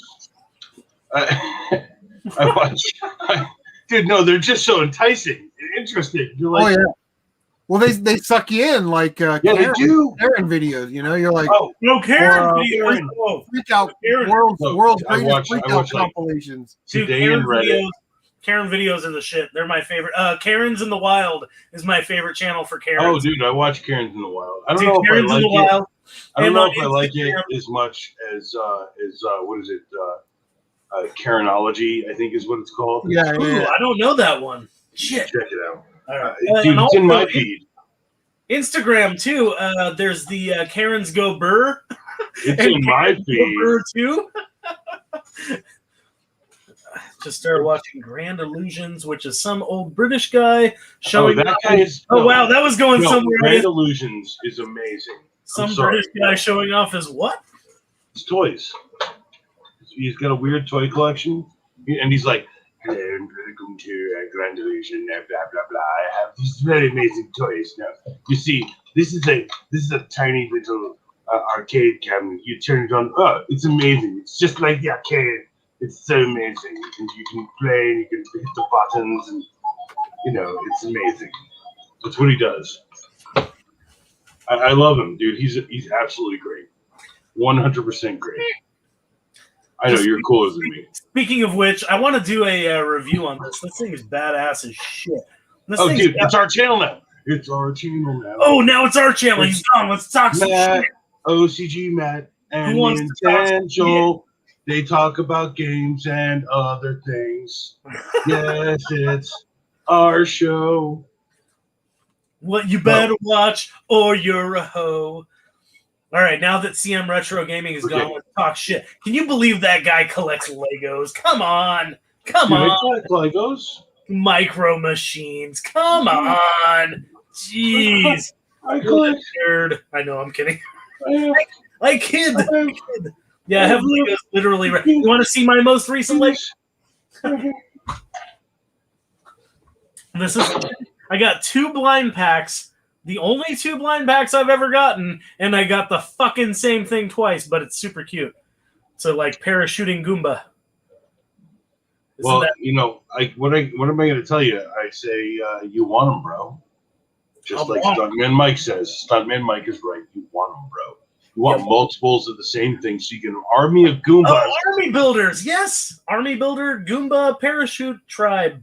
I know, dude. I don't know what your problem is. You're sitting here like complaining about cool stuff happening to you. It's cool. I'm not complaining, bro. I'm just saying. You were like, man, I got 2 of the same thing. It's terrible. I'm just saying, bro. I'm just saying. Really? I thought you were Super Saiyan with your hair and everything.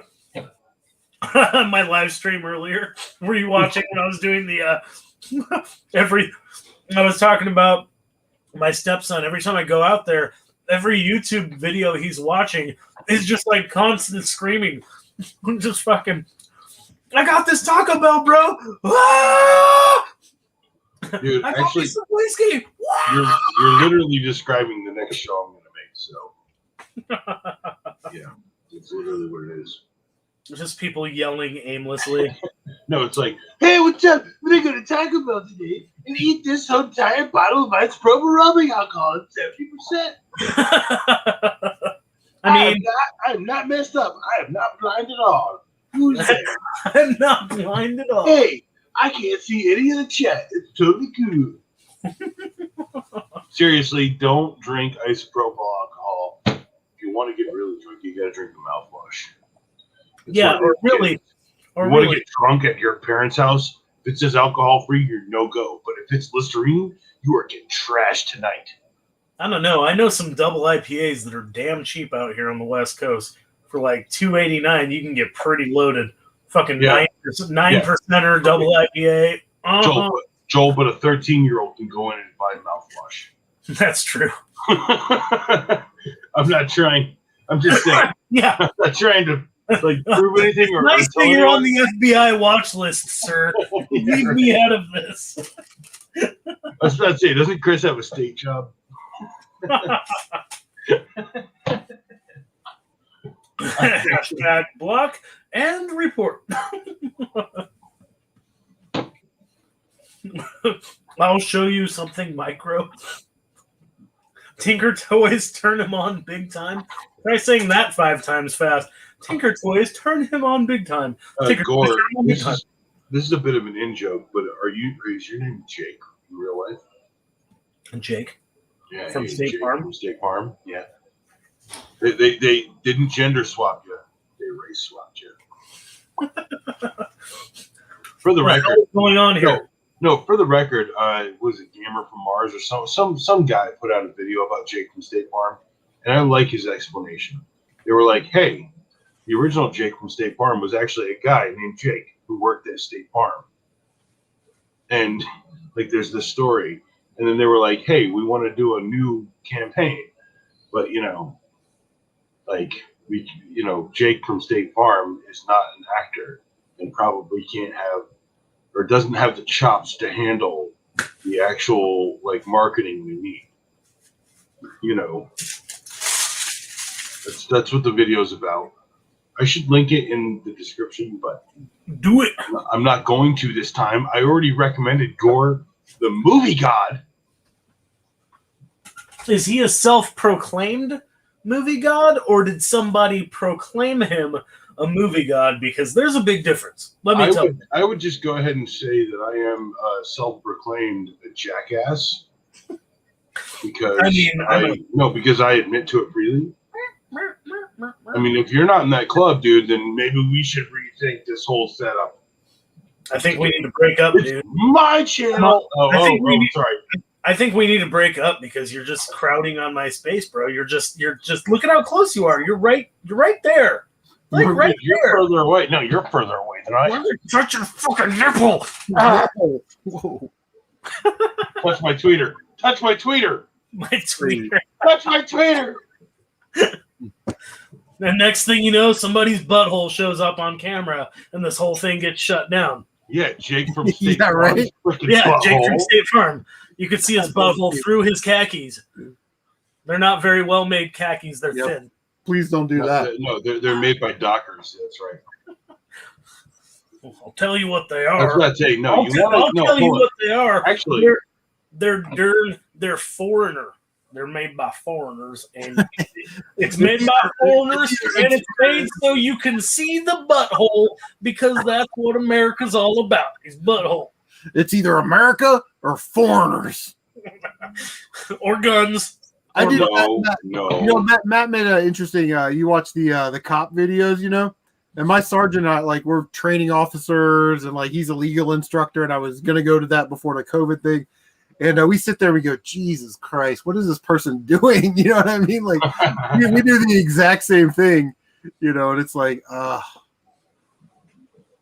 So for the record, the less you say to a cop when you're acting stupid, the better you are at not getting in trouble later for actually being stupid. But the ones that we see a lot, and you watch those videos, and the cop always goes up and goes, "Let me see your ID."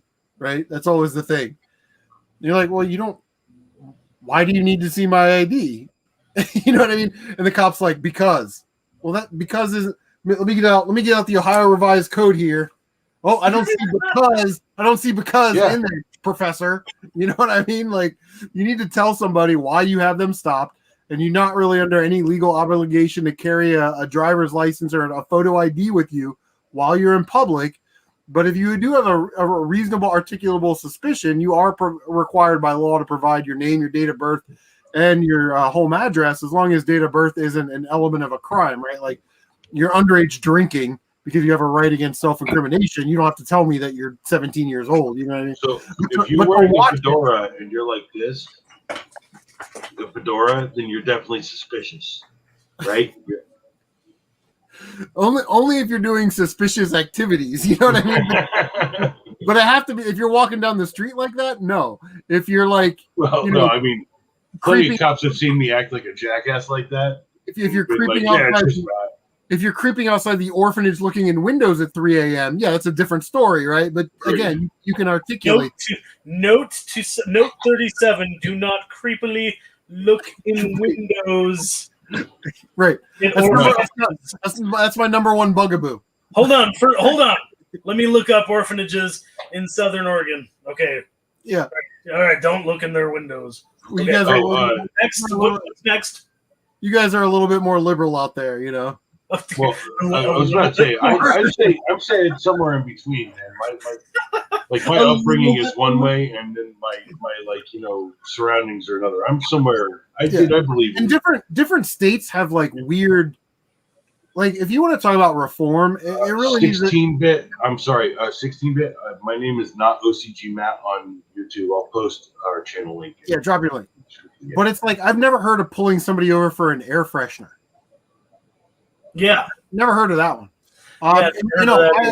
In Ohio, up until a couple of years ago, you could pull somebody over for not having a front license plate because we were a dual license plate state. But it's like some car manufacturers don't make license plate brackets on the front of their car, so they just got rid of that. Oh my God! For the record, Chris is definitely an illegal alien. He is absolutely. He is from another freaking planet. Absolutely. He came to this country. Sorry, he came to this world to dispense justice in the form of getting. I am the law all the time. I'm the law when it comes to micro machines. You know, like, don't you have the micro machines little siren cop car? I mean, yeah, I do. Yeah, I'm legit, 100%. Legit. But yeah, those are, we watch those and we're like, dude, this is ridiculous. Like, who in the hell is training that at their police department to just walk? It's because what happens is, you know, some Karen calls, and then the dispatcher, instead of going, ma'am, they're allowed to walk down the street in, you know, a pink thong if they want to. Then they got to send the cop out there, and the cop should go out there and go, listen, you're allowed to walk down the street in a pink thong, but somebody called, so I'm going to stand here. If you want to keep walking by, that's fine, but I'm just going to stand here. We're just two dudes talking on the street. You know what I mean? Like, so first off, I have like family who are police, and I should just go ahead and point out that, like, I've actually been in a physical altercation with let's call it a bum fuck ass place cop where I went to school, high school. If you want to look it up, you can find me there. Not hard to find. But there was a guy who beat me up when I was a teenager. He was a cop because he was hard on his power, straight up. Yeah. And then I found out when I worked at a undisclosed location in Smithfield that most of those guys in that town and in most of the small towns around the large town where I lived, the large city, most of those guys were just corrupt. Like, straight up. They were what I was described as the good old boy mafia. And a lot of those people have been rooted out of our area and our counties lately in the past 10 years. And I say good riddance, because those guys are the reason why we have like meth labs in Smithfield instead of pot trimming factories. And really, you want to bring the business in, you want to make real money, you sell that stuff because it's flowers. Lenny Bruce said in 1956, I can't believe they're busting kids for smoking flowers. And like, as much as I've like done my fair share of stupid, absolutely stupid drugs, please, if you're a child and you're out there, don't do drugs because they are stupid. They are 100% stupid. But if someone offers you a J-bone and you want to try it and you don't think it's that stupid, like, Yeah, Joel. no, he smokes tobacco, right? Tobacco. Yeah, it's all tobacco. Yeah. Well, and then, there's a lot of things that It's and- also I'm in Oregon. it's changing. They It's don't changing. give a shit. He's in Oregon. He doesn't. But It's not. that's the Like, when it goes legal here, I'll be fine. But you can't. when you look at what a law is, right? It's a man-made construct designed to outline behaviors and penalties at a given point in time in history. So back then, marijuana bad. Now we've got some research, some statistics. Years. Remember when they said video games would make people violent? Well, millions of people play video games, and we don't have fucking all that crazy violence from video games. So it's just the natural progression that the law does and will and has to change to keep up with what our communities and society deems as acceptable and non-acceptable behavior. Well, and I'd also like to point out that I think that like a good cop at least knows the general stuff, like the stuff that they encounter on a regular basis. I know, like as a police officer, you can't know every law. There's so many on the books that you can't know them. But I believe that there are people out there who have a general idea of how the public laws work to a point where they can operate better. Part of the problem is like every state has one, right? It's the Basic Police Training Academy. So somebody goes and they learn the basics, and then they go to a department where they don't have the budget for training. They don't have competent instructors. It just leads to bad things. I think they need to actually close the open enrollment academies, because basically anybody can go through the police academy that meets the minimum standards and get hired on anywhere. The other thing they need to get rid of, and I know it would be a strain for other cities and counties, but there's a lot of departments out there that are small town police departments that don't pay their officers. They're basically A units, and all that means is they went through an academy and they're putting in their 16 hours a month. Well, do you want some guy that went through the academy 10 years ago that's a secretary, pulling people over and arresting people, and they only work 8 hours a month within the confines of practicing law enforcement? You know what I mean? So our training program is, our academy is like 6 months, and then our training program at our department is about 3 or 4 months. And we do everything from rifle certification and firearms, all that stuff. But we also do another 15 to 20 hours worth of legal to really make sure that they understand those pivotal court cases like Terry versus Ohio, Tennessee versus Garner, Graham versus Connor, which came up in the Chauvin case, Wiedemann versus Ohio. And we really want them to have an understanding of spirit of the law versus letter of the law, right? I don't take anybody to jail unless they absolutely have to go to jail. Some people just have to go to jail. Kind of it's selfish on my part because there's more paperwork, but you pull somebody over for a DUI, you got somebody that can be down here in 15, 20 minutes with a driver's license to pick up your car, or else I'm going to have to tow it and take you to jail. Be surprised how fast the phone comes out and they get somebody down there. You know what I mean? Here's your citation. Here's your paperwork. That's your court date. If you don't go, you're going to get a warrant. Now, if you're driving drunk and you smash into a school bus, you're going to jail. There's nothing I can do for you. You know what I mean? It's just sort of the way it is. But, we really try and beat that into them, because there are certain lower level crimes that people probably shouldn't have to go to jail for, when you could easily cite them or summons them and send them along their way and let them go back to their families, And there's the opposite. But the thing is there's the opposite too. Here in Southern Oregon, we've got this huge, crazy meth problem and meth heads everywhere. And they're literally robbing places. They go to jail for one day, out a couple days, 1 day later, freaking doing it again. Out, in, same people. Literally, you can go on Medford. It's the Medford mug shots, and you'll see people on there that have like 30, 40 offenses. It's fucking insane. It's absolutely insane. So I'm just gonna go ahead and I'm gonna do three things. One, I'm gonna tell you what I think, which is like I agree with like comprehensive training, Chris, straight up for law enforcement. I also think that there needs to be like some vetting. I think for some of the more obviously crazy-eyed elements. Hey, what's up? I'm ready to be a cop. Right? Okay. I mean, that's the obvious version, right? Apparently, I'm a good actor. Two, I will ask Chris, is it true what my dad says when you guys are running the sirens? Are you going to a donut shop? My dad says it all the time. And Well, you got to get there like, faster. You want to get those fresh donuts. You know what I mean? Dude, I keep telling him, I'm like, when the light goes on, it's a Krispy Kreme. Yeah, right. Stuff like this nice lecture, but you know what? These are. I told him. Hold on, I told him that I get pulled over by cops when I'm going to the Krispy Kreme when I know the light's on. Right. And then they're like, "Yo, why do you think you're going so fast?" I was like, "Dude, the light's on at the Krispy Kreme." And they're like, "Hold on, follow me. I'll turn on the siren." Yeah, I'll run a blocker for you. And then Stuntman Mike, it's true. Chris was about to say this. We need to talk about this stuff. I'm sorry that you're feeling like a limp dingy, but the truth of the matter is that, dude, like, you got a better topic than topical shit because that's a topic. We talked about games. Right? We talked about micro machines. We talked about controllers. We talked about Lego, Star Wars. We would talk about being a stuntman, but we're not a stuntman, Mike. Mike.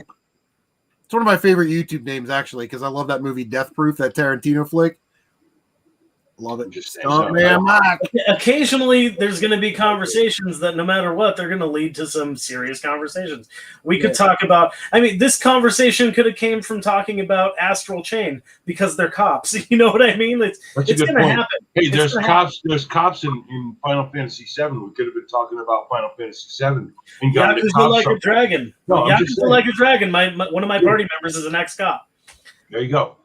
I'm just saying, like, first off, like, I think the most important thing, if anyone out there is listening and wants to be like, what is a good thing to hear, to take from this conversation, is that police are people, right? And sometimes they're just like, man, I'm fucking pissed. Okay? Sorry, I'm saying F-bombs. I usually bleep them out on my channel.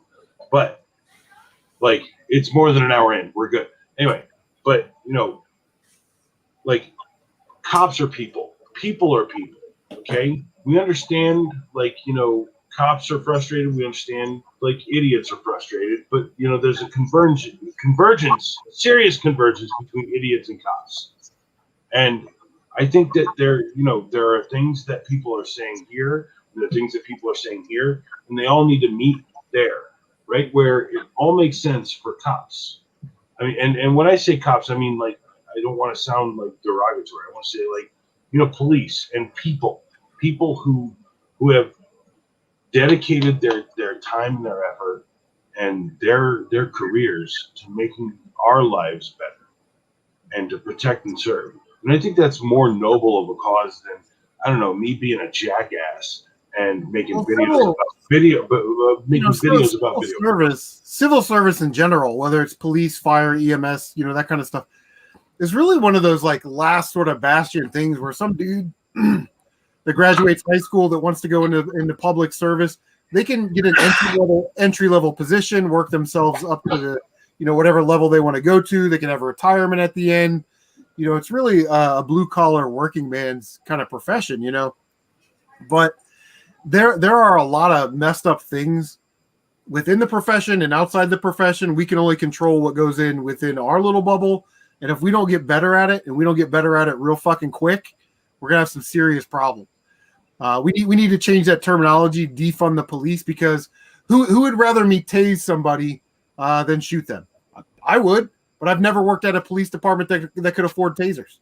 I'm not going to raise my hand because, honestly, like, I am kind of weird and crazy, and I would rather just die at that point. But look, that's because I'm a weird hermit, and I don't go outside of the house unless I'm, like, like, in my little Your burqa. Anyway, my burqa of shame that I keep on my person in the guise of a fedora hat that I wear never in a show. Anyway, no, but I'm just saying, like, Chris, you're absolutely 100% saying the right thing, and I don't think defund the police is the right term either. I think like reform. No, I think fund the police better. Like the cops are there. They're the first responders. You know, like you said, they are first responders. Okay, they're not. Psychologists aren't first responders. That's something I want to get very clear about my particular thought process on this, right? Like, you know, I completely agree with, like, you know, trying to find some way to merge the psychological and the cop stuff. But you know what? I'm a person. If I was a cop and I was afraid of a guy who was like, you know, I'm gonna kill every motherfucker in the place, right? I might pop a shot, but like I would also point out that like I've gone through extensive gun training, whether I wanted to or not. Early on in my life here in North Carolina, I was taught to do it, and then not by my parents, by the way. My parents are very anti-gun in many respects, but I would say that I was taught to use guns safely because the guys who taught me to use guns, they had like a cousin who got their face shot off, right? Okay. And they said, well, we'll have all the fun we want as long as we do what we're supposed to. Point the thing down. Never point it at a person, even if it's unloaded. Like there were like rules to doing fun things when I grew up around here. And there are rules to life, right? I don't go out into public and act like a complete fool or do crazy things, right? I go out, I might be a bit of a jackass, but I never got into a place where a cop wanted to put me in handcuffs because I was being unruly. Because I know that if a cop says, hey, you know, what's your deal? Like, straight up, if I'm doing something illegal, chances are I'll be like, man, I'm doing some illegal shit. Because that's, dude, I grew up in a place where you just was like saying something. And if a cop like listened to you and you straight bullshit him in his face and he was like, believe you, then he'd leave you alone. Like straight up. Right? Like I'm walking out with a case of beer. Hey, how old are you? I'm 23, bitch. Kept walking. Cop never even asked. I was 18 years old. Okay? I'm just saying, dude. I asked him and he said he was 23. I mean, shit. Hey, I'm 40 years old now, Chris. So if you I did my job. I asked. If you want to look up the statute of limitations on underage drinking for a 40-year-old, tell me. Straight up. All right, guys. I hate to interrupt, but I have to go. I have to go here in a minute, too.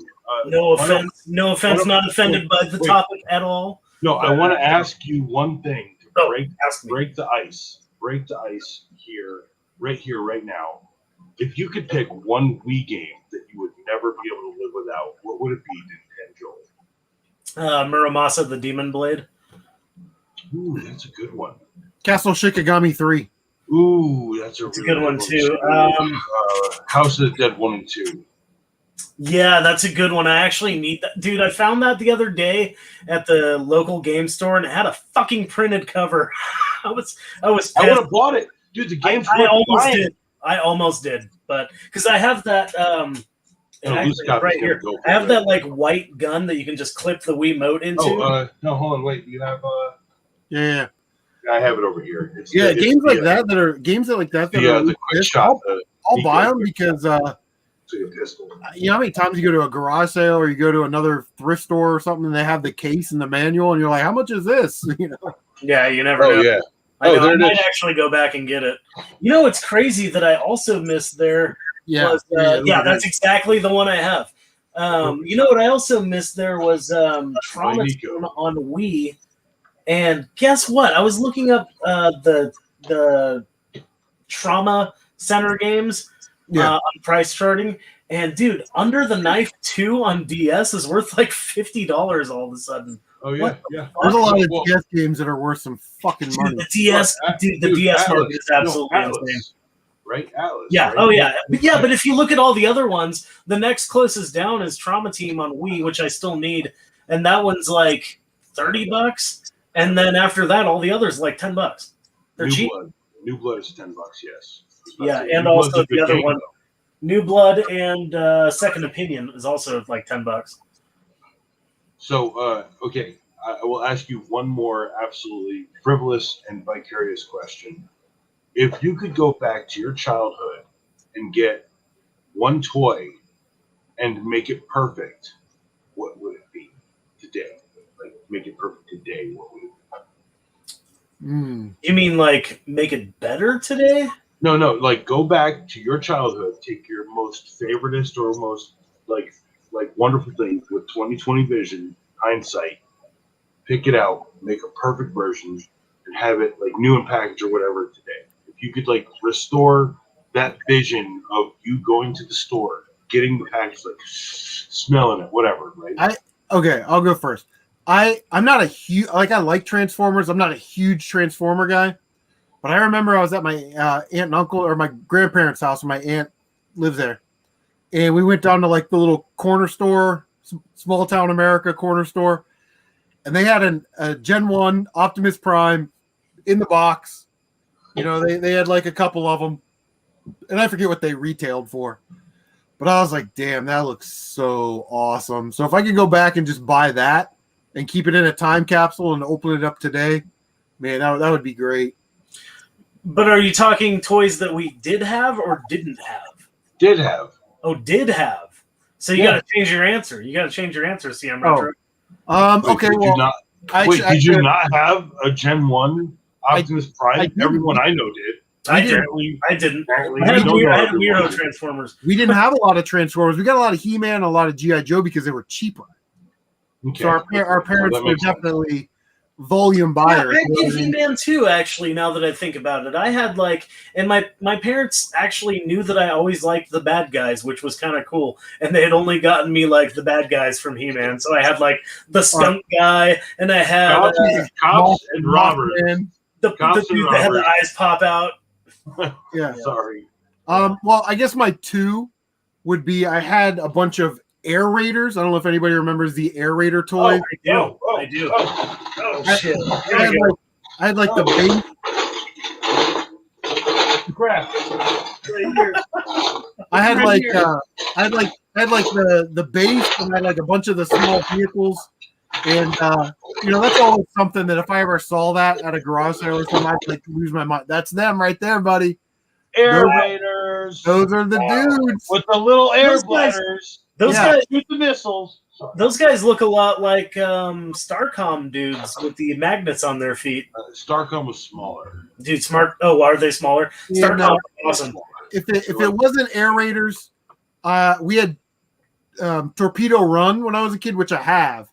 But the one that I absolutely loved, I loved to play it all the time, and I always tried to get everybody to play with me, was Fireball Island. If I could find an original. I remember that. Hold on. Perfect segue, because that is my toy. If I wish I still had it in box, brand new, right now, it would be Fireball Island. It is so great. I would love to play that. They made an updated version a couple years ago. Yeah, but that's expensive too. Yeah. Right? I would love. Okay, but hold on, real quick. I got to get going. Real quick, before Nintendo goes. The actual answer I was thinking of when I asked this question was that barbecue, the Night Ops barbecue. Oh, shit, yeah. Freaking paint chipped off of it from me putting it in my mouth and carrying it around, hanging out of my mouth for a while. Killing me. Okay, so before I go, mine are this is really kind of uncommon, but I love Battle Beasts. My favorite toys of all time. I love Battle absolutely. Beasts. I love Battle Beasts. I have them all. I'm getting a couple weapons actually soon from that trade today. Anyways, the dumbest thing about Transformers and made it cool to put it on stupid figures that didn't do anything. Yeah, with fucking 2 points of articulation. But so most people remember the Battle Beast 2-packs. You got 2 figures in each pack. And not a lot of people remember that they put out these 8-packs. I'm pretty sure it was 8 packs of Battle Beasts. And I remember my grandma one year in New Mexico taking me to Albuquerque, this badass toy store. I remember going there a couple times. It's huge, badass toy store. And right in like the first aisle was the Battle Beast. And I saw that big package, and she's like, you can pick out your Christmas present right now, and you're just not going to get it until Christmas. And I was like, I want this. And it was like 8 Battle Beasts with all their weapons and stuff, badass packaging. And those are the like multi-packs are impossible to find. They're probably worth hundreds, but just because I'd want to see it again. And then also, I mentioned it earlier. I remember 4-packs. Yeah, I think there are 4-packs too. But the other thing for sure, which I mentioned earlier before I go, the G.I. Joe General. If you guys don't know what the General is, look it up. It is the most amazing, gigantic tank with like a helicopter landing pad in the middle and 4 giant turrets and like opening cockpits like a DeLorean that had like slits in the windows. Our Joel had like the base that folded open. Oh, the G.I. Joe Command Center. Yeah, Command Center. That's it. That's the toy that I want the most, actually. You happen to nail it. That's the toy I've always wanted and have never had. I will mention that to Joel, and I will also tell him that you never insulted him by insulting people who collect the Vita. Oh, Vita guys are totally cool. Yeah, and you're totally good to go now that you've said that.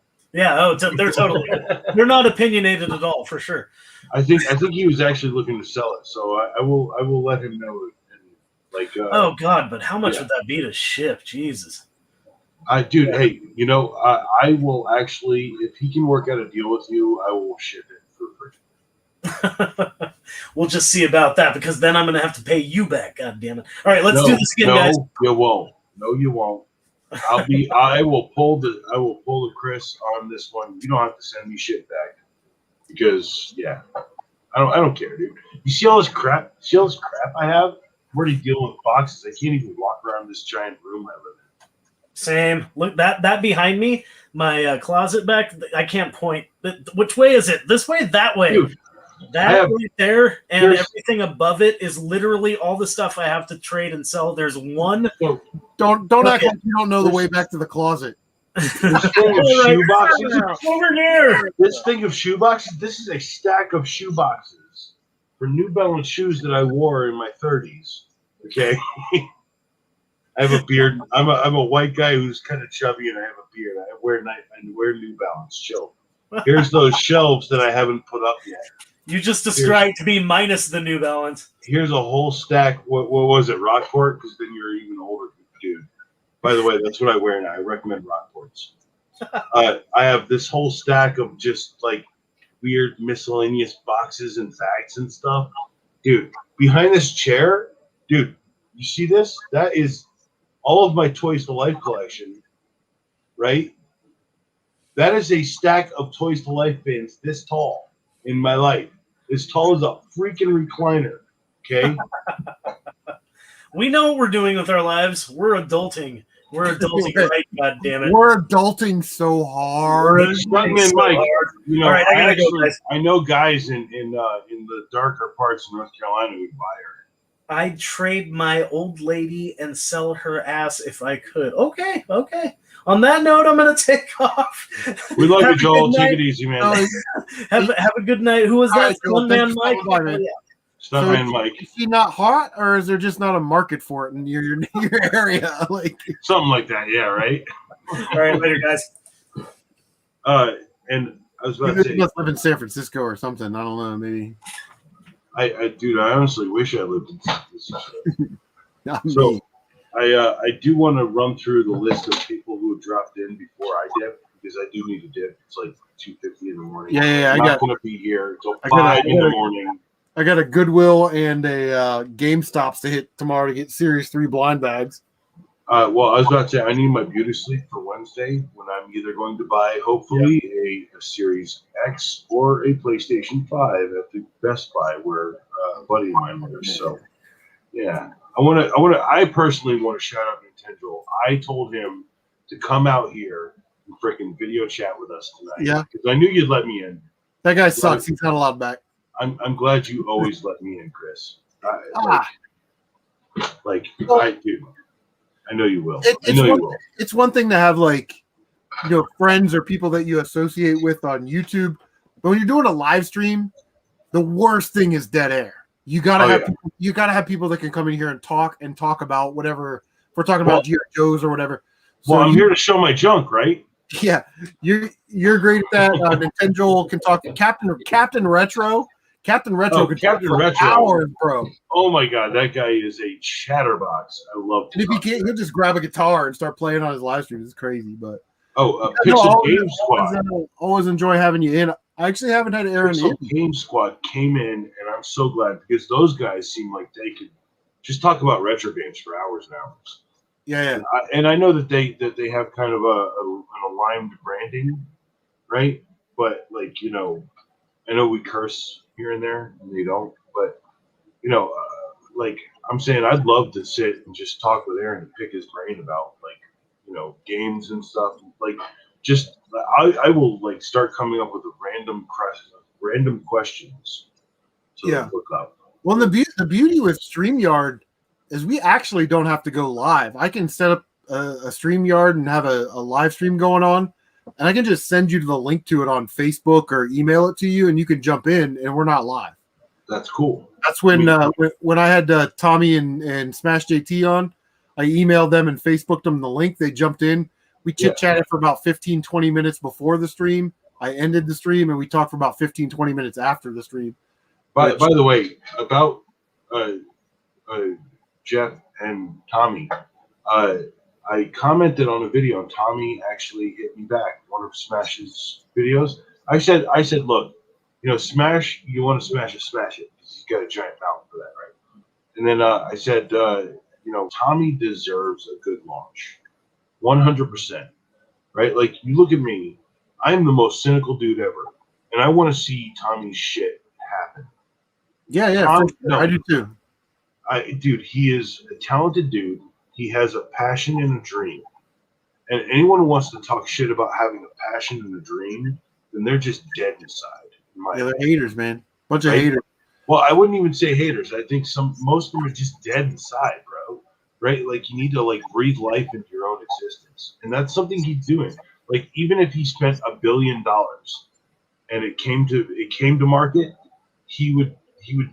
Tommy would be like, yo, that is a goal. I brought it to market. I don't care what I did to do it. I want to see that. Honestly, I want to buy one, but the problem is that, right? It's kind of weird right now. Can I still buy it? I don't know. Like, that's you can on the Intellivision website, you can basically you have to put $100 deposit down, but you can't pay for it. You can only put the $100 deposit down.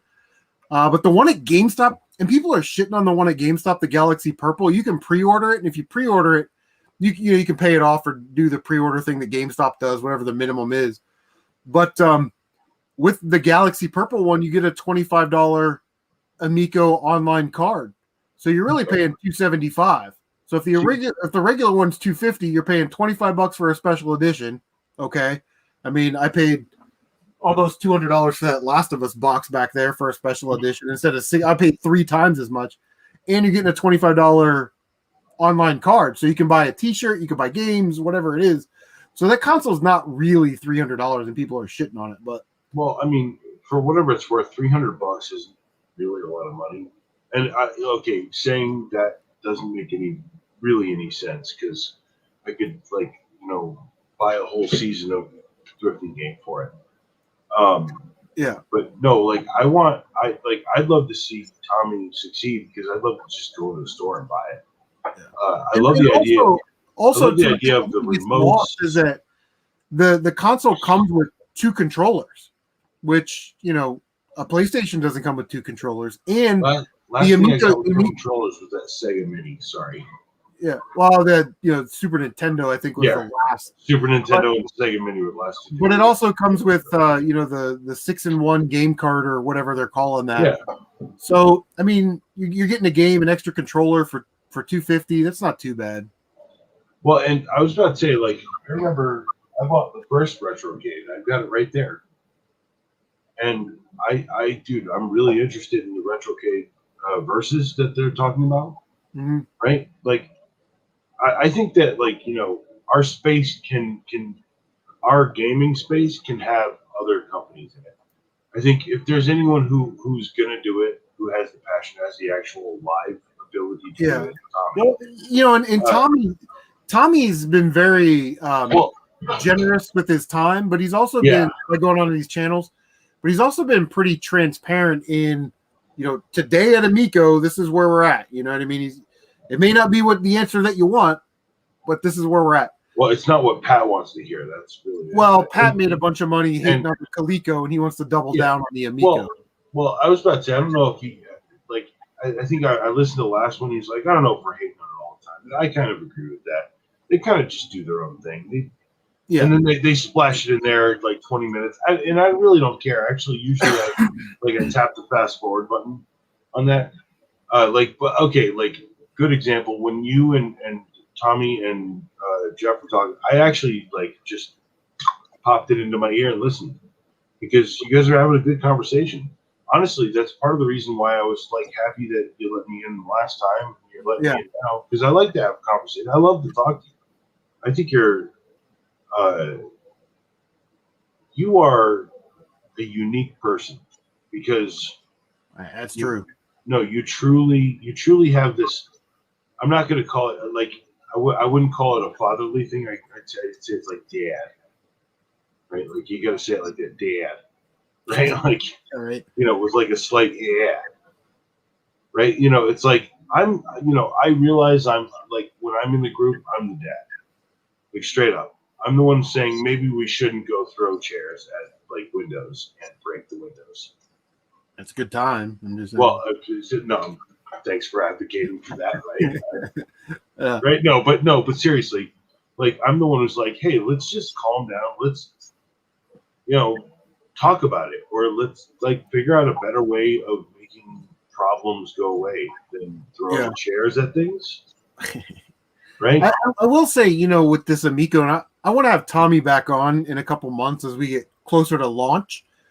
He said this too. There's 250 million gamers, and there's 3.1 billion mobile gamers. So when people are like, well, it's a mobile game console.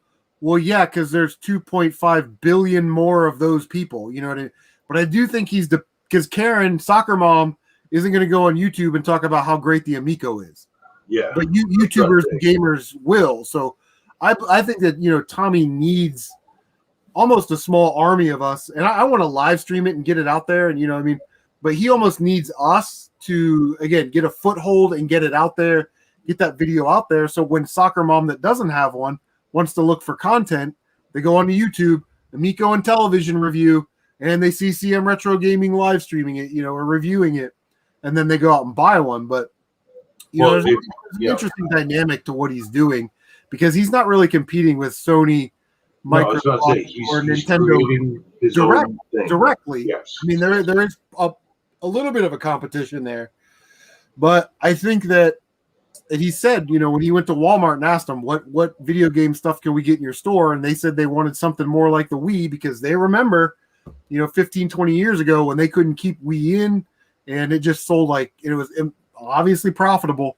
And you can kind of tell where Tommy's sort of working this console to fit almost that little niche right there. And I think that's a great niche.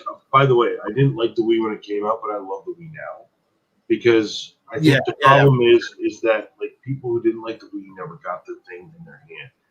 Yeah, they never got to play the bowling or the tennis or the Mario. Or that's all they played. I love Uncle Strange. They really didn't get a pro controller and experience into the library, like Batman Brave and the Bold and some of those cheaper titles that are really, really good, really, really fun to play. Uncle Strange is in the house. What's going on? I figured to be live. You guys are still going? Yeah, we're still going. Yeah, buddy, it's how we do. Even though I said that I need to walk away, Chris, I'd walk away if I die. No, I have to force myself to walk away. Yeah. But I ordered the wood grain one from Intellivision.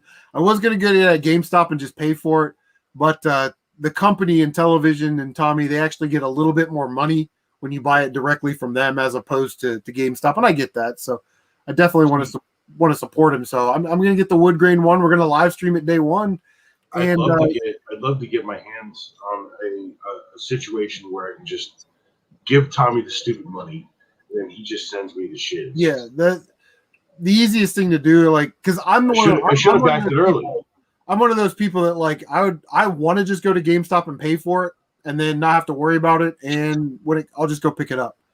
You know, I mean, maybe purple suits me a little bit better as a person. I see the purple light back there. Nice. But you know, and then Tommy's got these licenses with MLB and all these other. That purple light's super impressive. It's changing to green. Oh, I see it. I was thinking about getting some LEDs for back here. Oh, dude, I bought like a whole box, like a case of them for. I think I got them down to $1.25 a case for a piece. So I have like 40 of them. I'll send you a couple. Oh, nice. Thanks. Appreciate it. Yeah, not a problem. I love that. I love to have Tommy on again as we get closer to launch, maybe in a couple months. Hey, you know, I love them micros. Oh, I know. I was about to say, we'll get them and we'll put them in the box with the turntable, and we'll give all the information about them.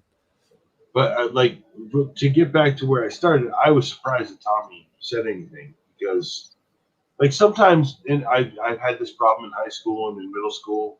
I can kind of say things that sound like they're sarcastic without them actually being sarcastic, and like I realized that like that's kind of like just my problem, not everyone else's. So I try to like make sure I don't sound like I'm a sarcastic jackass. But you know, it just happens every once in a while. But he said. So the thing I say when I'm like not sure if someone's being like that or not. Thank you for the kind words, and I try to elaborate a little. But no, I like, dude. When I was a kid, right? I'm actually doing a video like tomorrow where I got to get dressed up. I'm downstairs.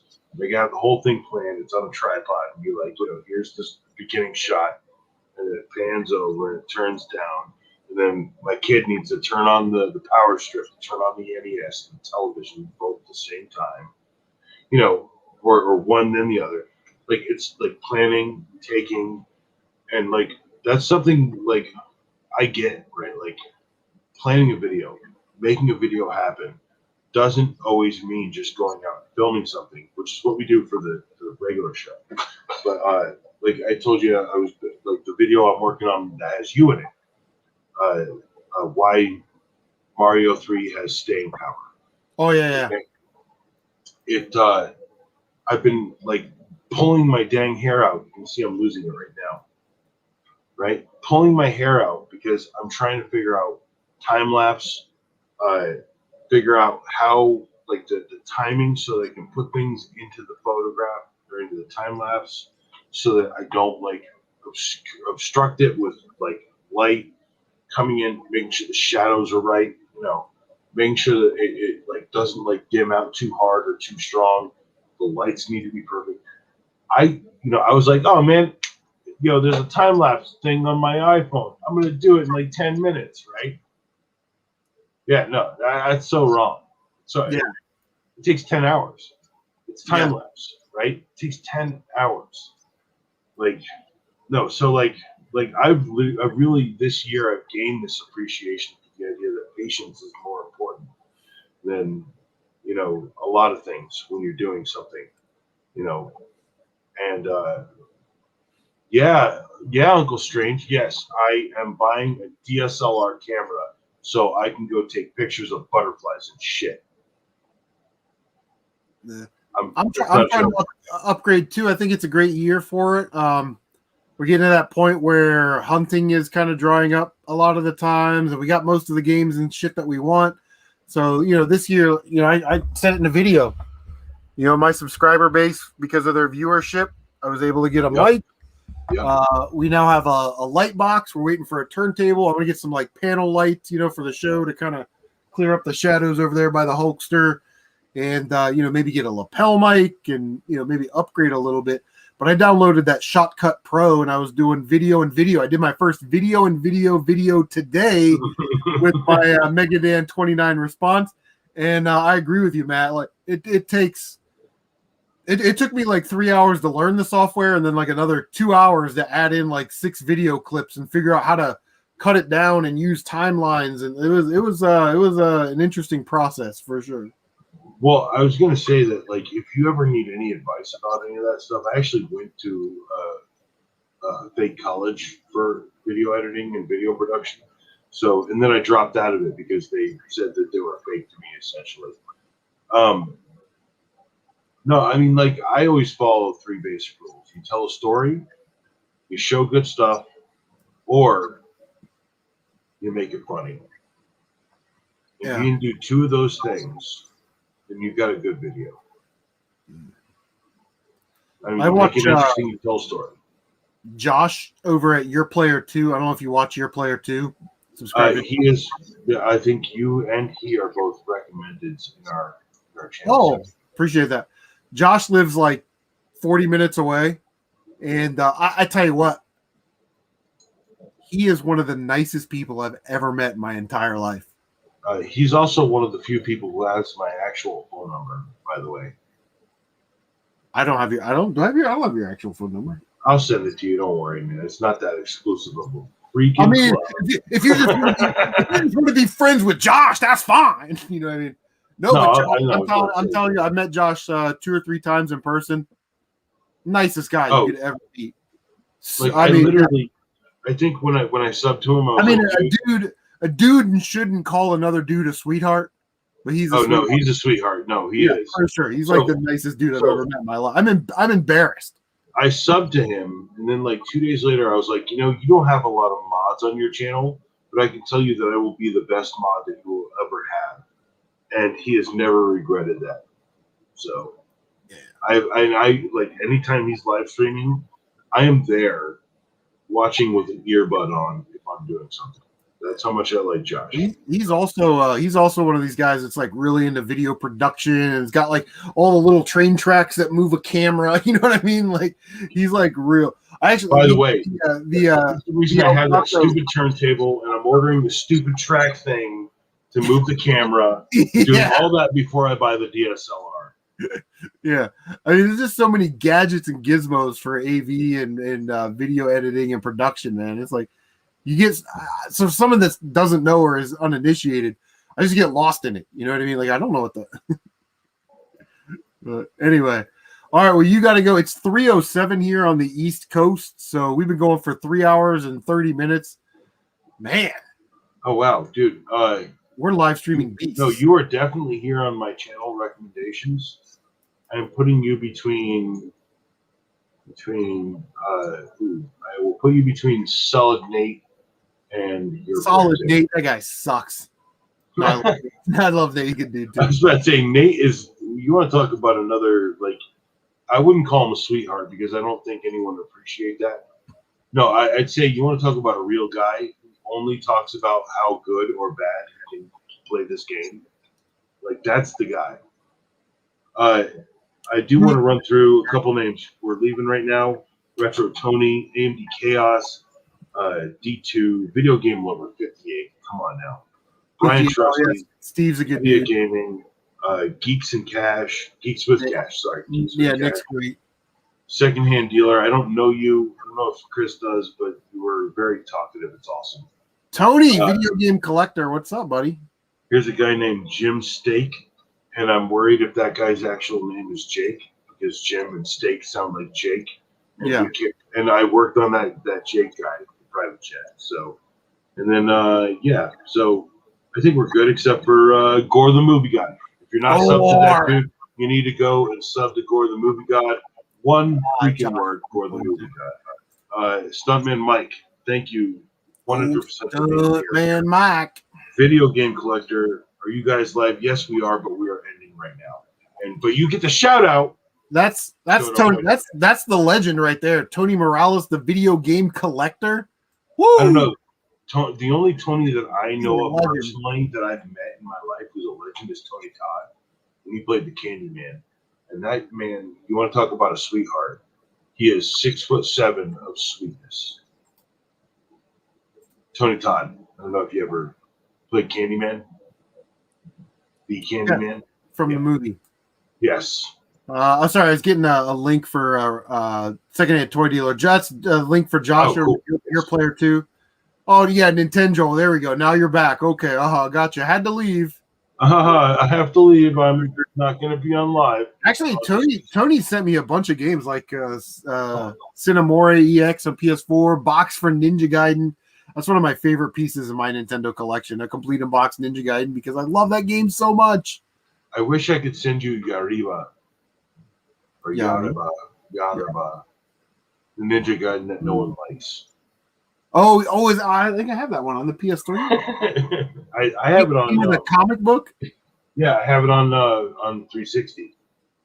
Nintendo. I was on for out. You know what? Maybe if you wouldn't smoke so much weed, you'd have more stamina and you could live stream longer. See, it's a gateway drug. A gateway to not being on live streams anymore. No, it's a gateway drug. Okay, weed is 100% a gateway drug to beating Legend of Zelda 1 and 2. You are ban blocked and reported, sir. You never come back. Yeah.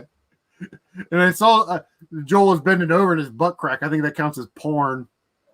So that's for the CM Retro OnlyFans. Yeah. Let's not reveal that yet. We're working on it, right? Yeah. Tweeter pictures. Tweeter. I can't find it. There you go. Tweeter pictures. Wiki. Short So, tweeters. all right, guys, we have got to get out of here. We've been going for 3.5 hours, and I got like GameStops and all that stuff to go to tomorrow to get some Series 3 blind bags so I can bring that content to you. I want to thank Joel for being over here in the live stream, and Matt from Oak City Gamers. Say bye, Matt. Bye, Matt. And I'd like to thank myself. If it wasn't for me starting this stream, you guys wouldn't have this content. So you should probably, don't pray to God, pray to me. You know what I mean? I'd like to thank Chris. Yeah. CM Retro himself for being the way and the light. Like some Mandalorian bullshit. Your ass crack did make it on camera.